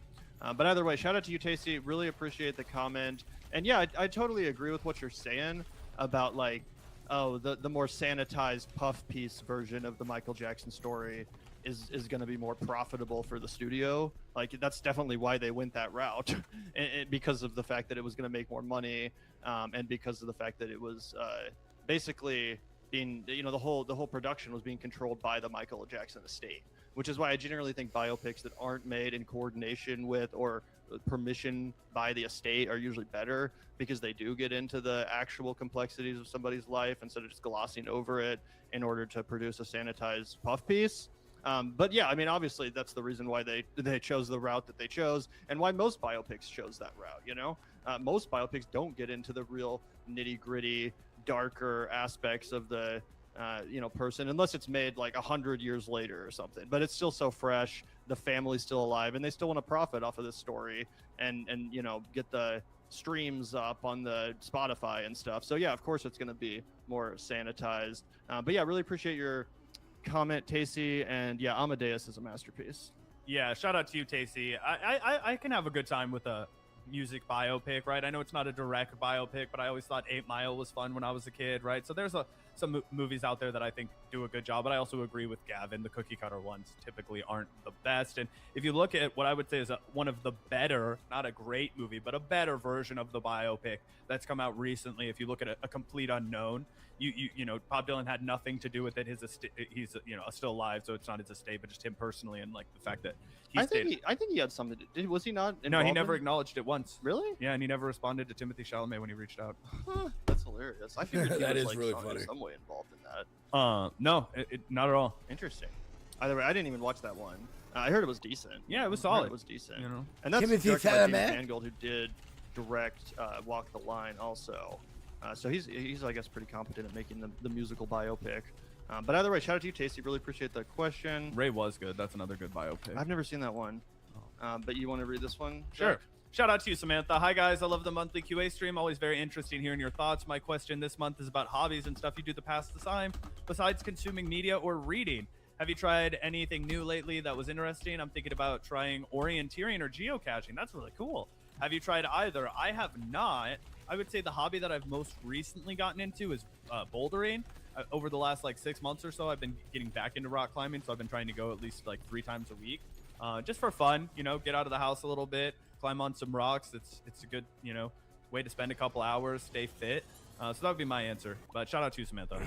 Yeah, shout out to you, Samantha. Really appreciate the question. I haven't done geocaching in a long time, but I remember when I was a kid, sometimes my dad would take me and my sister geocaching just in the local area, and that shit was super fun. You really do feel like you're on a quest to find hidden treasure or something, and it is super satisfying when you actually do find the geocache. So I have a lot of fond memories of doing that. I would be interested in getting back into it as an adult. That'll be pretty fun. So shout out to you, Samantha. Maybe that's a hobby I can add to my list of hobbies. But yeah, really appreciate that. And shout out to you, Zachary. Thank you so much for the question. Would you be open to having on Carlos Lamar Dixon, progressive, running for the governor of Wisconsin? If so, I can try to connect you with him. Check out the rise of the Red Hot Chili Peppers, Our Brother Hillel Netflix documentary. So good. Are you two fans of Gorillaz? Need Jesse Ventura back on. Keep up the great work. I mean, you can definitely send us an email about Carlos Lamar Dixon. I'm not very familiar with his campaign, but assuming he's progressive, like you say, definitely reach out to us about that, and we can potentially get something set up. Appreciate the offer. I'll definitely look into the rise of the Red Hot Chili Peppers. I didn't know that was a new Netflix documentary, but that's pretty cool. I am a fan of the Chili Peppers, so I'll definitely add that to my list. And yes, I'm definitely a fan of the Gorillaz. That's just, I feel like, one of the most iconic musical acts of like the 2000s and 2010s, but they've really stayed relevant. They never really fell off. They continue to put out really good music. I would argue although I don't think they'll ever top Demon Days or Plastic Beach. Their new stuff is still really good. Oh yeah, love their early work in particular as well. But yeah, they've put out a bunch of great records. And as far as that Our Brother Hillel Red Hot Chili Peppers documentary, I am excited to watch that. I don't have a Netflix subscription right now, so I'll have to finesse that before I watch it. But as far as I know, he was kind of like the Sid Barrett of the Red Hot Chili Peppers, like super influential on their sound when they were young and really good friends. But he passed away and he was not able to be in. I guess Sid Barrett lived for longer than after he got kicked out of Pink Floyd. But you guys know the deal, where he was really influential on their sound, but he didn't ever get to see them reach the heights that they ultimately did. So shout out to you. We'd love to get Jesse Ventura back on the show, but he's a busy man. Alvaro Soriano says, do you think AOC is Trevor Lawrence from the Jaguars when there's a tear in when they're in a tear, a force has to be reckoned with, or they will self-implode on themselves? That's interesting. I think AOC is a lot more competent than Trevor Lawrence, personally. I don't have much faith in Trevor Lawrence, and I have a lot of faith in AOC. So that would be my response. I think Trevor Lawrence is more like a Pete Buttigieg. Robbie Numbers. Hey guys, how dominant is the megachurch scene compared to smaller or local congregations in more metro suburban KC area, not in the sticks? What's your closest tornado encounter? So I would say there's a decent number of megachurches in the sense that this Life Church is a big church around where we live. The other church that Gavin mentioned earlier in the Church of the Resurrection in Leawood, that's a huge church. There are big churches, but there's also smaller churches. I would say that pretty comparable to any other Midwest city. What's my closest tornado encounter? To be honest, I don't have any super cool tornado encounters. I live downtown, so I never really get to see tornadoes up close. When I lived in this apartment a few years ago, I saw a pretty good wall cloud formation. But downtown, I haven't really come close to any tornadoes. And as far as I remember, I didn't have any close calls when I was a kid. Maybe Gavin has more interesting close calls with tornadoes. Yeah, I mean, nothing super close. I definitely remember as a kid having to go to the basement and getting super freaked out when I was real young. I used to genuinely be afraid of tornadoes. I thought that every time. You should probably still be afraid of tornadoes. Fucking destroyed. I used to take all my toys down in the basement, all of them, the whole fucking collection down in the basement whenever there was a tornado warning, because I genuinely was terrified that shit would all get destroyed. It's kind of traumatizing, low key. But it was also, nowadays, obviously, I don't give a fuck at all. When there's a tornado warning, I'm like, hell yeah, let's fucking get some beers. Let's get drunk. But yeah, it's definitely always a ever-present threat. It just never really seems to materialize, at least for most people that I know in the area. But shout out to you. Really appreciate that, Robbie. And then shout out to you, Diana. Thanks for the question. I'm so sorry I get so obsessed with Hasan sometimes. I know I can go overboard when I get excited or emotionally invested, and I don't want it to come off as too intense. I genuinely appreciate your patience with me. I still wanted to say I appreciate the time and energy that you both put into what you do. Also, please don't roast me too hard for the Hasan obsession. No worries at all, Diane. I didn't even really, I guess I realized that you were a Hasan fan, but no need to apologize for it or anything. No need at all. Obviously, we make a lot of content defending Hasan, talking about Hasan, so obviously that's going to attract people to the channel who are fans of Hasan. That makes total sense. So yeah, I don't think anyone is roasting you, Diana, but really appreciate the question. Thank you so much for being a member of the Patreon community. And then George says, just tell me yes or no here, abolishing the Supreme Court. Personally, I say yes. Hell yeah, bro. Something I've been saying for a while on the show, actually. 100%. Fuck the Supreme Court. Another one from George. Gonna drop something that will potentially get me shit, but if I have to be honest, I think we should really do away with housewives and stay-at-home parents in general. Obviously, I understand that not everyone who does this is a weird right-winger, but it is still promoting a puritanical Christian culture that, if we're ever going to heal as a society, in my opinion, needs to be a thing of the past. there's a scary amount of people who unironically want the world of The Handmaid's Tale to be real, and forcing women back into the home is near the top of the list of things they really and truly want. You can tell me this is too extreme, but I really don't think it is. I mean, I think that in that specific context of like Handmaid's Tale style Christian culture where they really obsess over and fetishize trad wives and stuff, I can see what you're saying there. But generally, I think it's actually a very healthy thing for parents to be able to stay at home with their kids rather than have to like go to some fucking shitty 9-to-5 job and outsource the job of raising their child to some shitty preschool or someone that they have to pay. Like, I think in general it would actually be much preferable if at least one of the parents is able to stay home with the kid if they want to, which it seems like you would want to. If you want to have a kid, like, you would want to raise it. So that I mean, you know what I'm saying, Zach? Oh, totally. And I don't think it's gendered at all, and I don't think you would think it would be gendered at all. Like, it's not weird to have a dad that stays home. Like, it's like my partner Salisa, she's a really successful journalist, right? Like, if one day she started to make like a fuckload of money and we had a child, you know, it would, like, I would, you know, we would consider like, oh, hey, like, is it worth it for us to send it to a fucking daycare, or should you just stay home and, you know, work it into your podcast schedule, whatever, right? Like, you would of course want to be there to help raise that child. When I was a kid growing up, my dad worked at a small business that my grandfather owned, right? And so my mom was home with us during the day for most of my like young life, like the first like 8 or 9 years. I think that's really fucking important. I think a lot of people get screwed because they don't have enough attention given to them when they're that young. They don't have somebody teaching them how to read. Like, you know, I mean, we didn't have a lot of money, but I knew how to read before any of the other kids in my fucking class because my mom had spent time teaching me. You know what I mean? Yeah, 100%. So I think it's a little bit more nuanced than that. Although I understand what you're saying. It is pretty gross seeing all of the fetishization of the trad wife bullshit. So I totally understand where you're coming from. But yeah, I don't think it's a bad idea to actually like raise your fucking kid instead of like working at Walmart all day so you can like put food in its mouth just because you have to. That doesn't seem any better to me. But shout out to you, George. Really appreciate that. And then shout out to you, Aaron. Do you want to take this one, Zach? Sure. Missouri guard question. Oh, this is actually a better question for Gavin. I'll let you take it. I'll let you take the cherry mash one.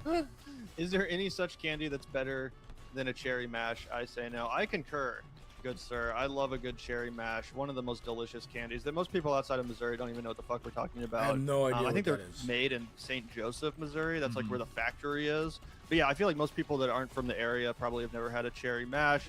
But yeah, it's one of those classic candies. It's not bought up by Hershey or Nestle or whatever, and they still are an independent candy company that still makes the fucking candies in Missouri. They're really dang. If you like cherry, which I do, I love cherry flavored things, and they're not like a sour cherry either. It's just like it's almost like imagine a chocolate candy filled with like a maraschino cherry, you know, Shirley Temple style filling. It's really fucking good. I highly recommend you guys order them online. Gross. If you It looks don't gross. live in the area. But even if you do live That's in the why area, it hasn't sadly, been you see them bought by less and Hershey. less It looks in gross. stores. The other good candy that's from the area is called Valo Milk. I actually grew up, next, like, the guy who created Valo Milk lived in my neighborhood, weirdly enough, as a kid. So that's why I know about it. But they're basically like Reese's cups, like dark chocolate Reese's cups filled with marshmallow, and those are fucking fire too. And that's another local candy that most people don't know about. But yeah, I'm definitely on Team Cherry Mash. That's my favorite candy. I eat maybe one cherry mash every couple years or so, and I like them. I think they're a good candy, but I don't have as much to say about them as Gavin, which is why I let him take that one. But shout out to you, Aaron. You're a real Missouri guy if you know the cherry mash. Yeah, shout out to you, Aaron. And do you want to read this one, Zach? Sure. Shout out to Ophidian Mind. Because it took Trump looting and destroying the United States, ending long-held alliances our nation once had, being prevalent in the Epstein files, and threatening the use of nuclear weapons to get the Tea Party of the left to mobilize, does this mean that accelerationists had a good point? Is there a considerable portion of the U.S. population that has to be pushed to the edge for them to be motivated to take action? I hope this isn't the case, but I now have fears that people will wait until it's too late to repair the damage to take action. I think in some sense, because we have become desensitized to things, when really, really crazy shit happens, it does mobilize people. However, I would not call this validation for the accelerationists because we're in such a bad spot now. I, along with I think everybody else in the sane left, would have much rather been living in a world where Kamala Harris is president, where the Democrats had not lost power, where Donald Trump had not been reelected, even though it has awoken some other factions of the left that would have been more difficult to mobilize. However, I heed your point that because those people have been awoken, we need to make sure that they're moving in the right direction. But I don't think it goes so far as to validate the theory of accelerationism. But what do you think, Gavin? Yeah, I think people. I mean, you say, like people have to take action. Like, will that happen? I mean, what evidence do we have that that's going to happen? Like after Trump, is there going to be a new era of social democracy that lasts for 15 years? If that's the case, then maybe you're correct about accelerationism, but we have no proof that that's going to happen. I mean, January 6th happened, and then people reelected Trump. Who's to say they're not going to reelect another fascist in 4 years, right?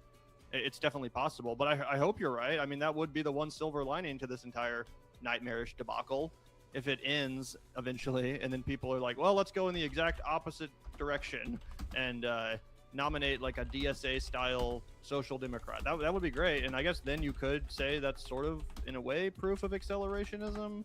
But I mean, I think you could point to like Americans electing Obama as a proof of accelerationism. Like it got so bad under Bush that people elected Obama or something. But then again, the pendulum just swings back. So I don't know. It seems a little bit shoddy. Yeah. Got some more. Shout out to you, Tony. Really appreciate the question. One movie guard question. You mentioned a year ago on this show that the director of The Brutalist used AI to get Adrian Brody's Hungarian accent perfect. Yeah, I forgot about this discourse. That was crazy.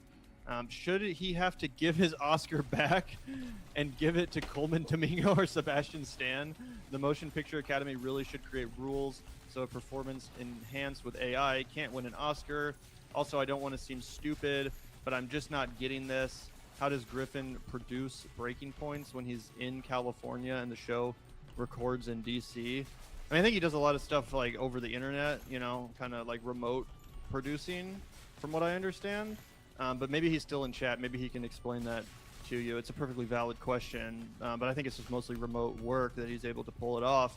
As far as Adrian Brody's Hungarian accent thing, obviously you guys know I'm about as against AI as anyone can be, but I actually think this was a pretty stupid controversy.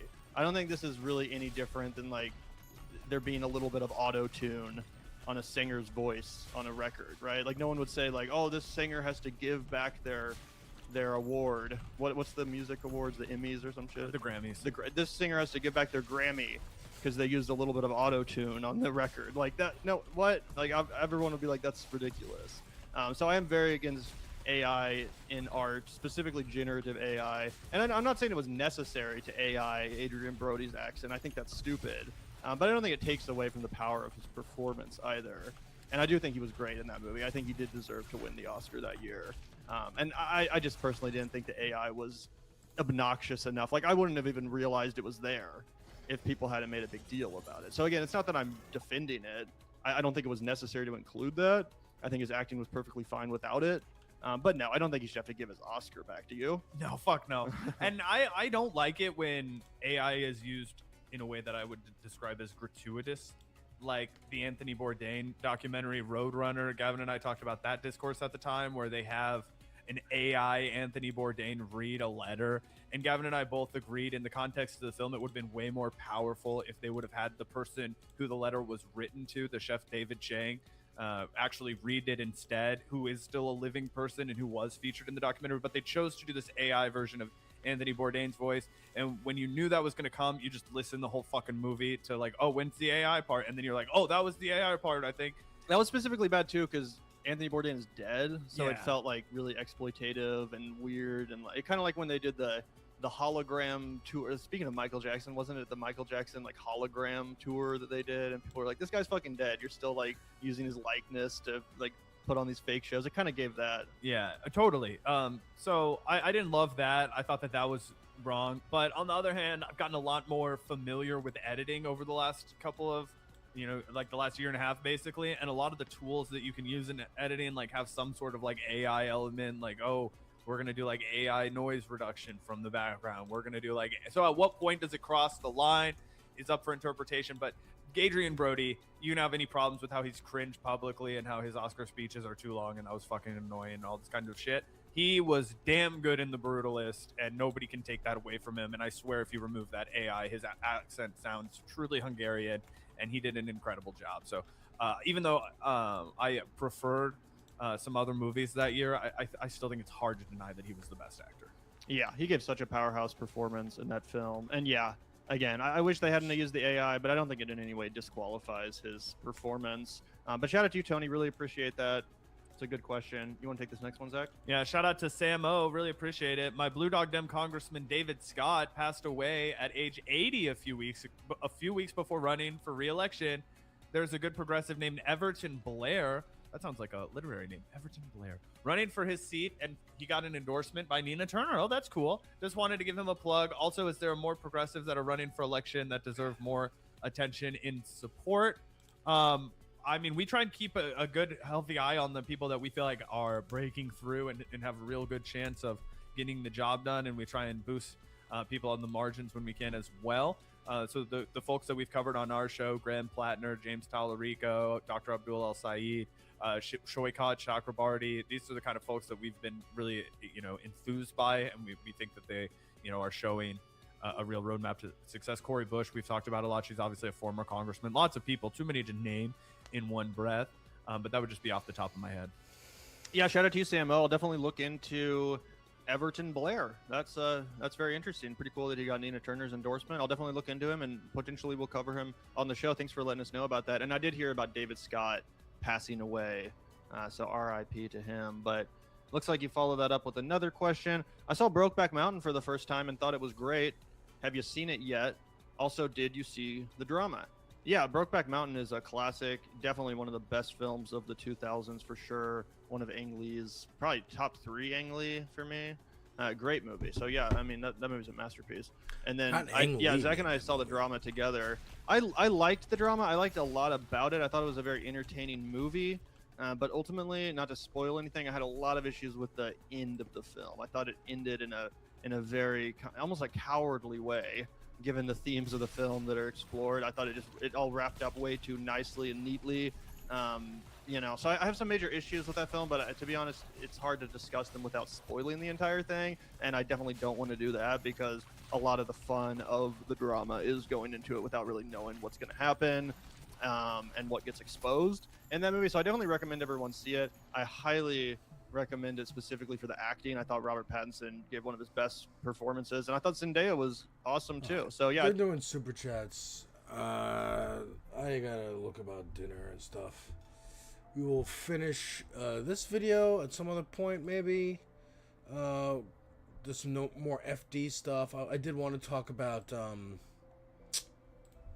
Jay-Z and Drake and stuff, but we'll get into it. We'll get into it eventually. Let's see who's live over here on Twitch. Oh, okay.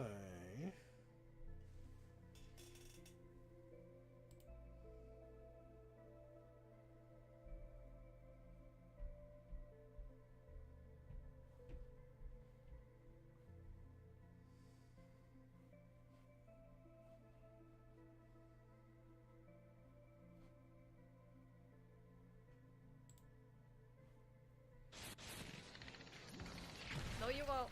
No, you won't. Oh, no, okay, you okay, won't. I tanked it. I took that bullet for you. Fucking shit is broken. He's setting off traps while I'm dead. Get over here. Get over here, I'm Sid. stuck at the door! You need a res? Are you mad at me? Okay, well, can we get to the next level? I think money for level 6.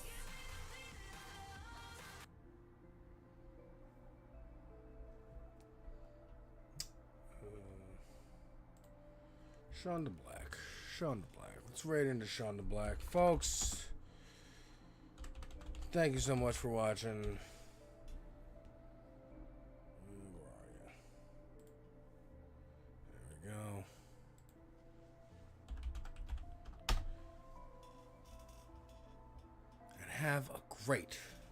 rest of your day.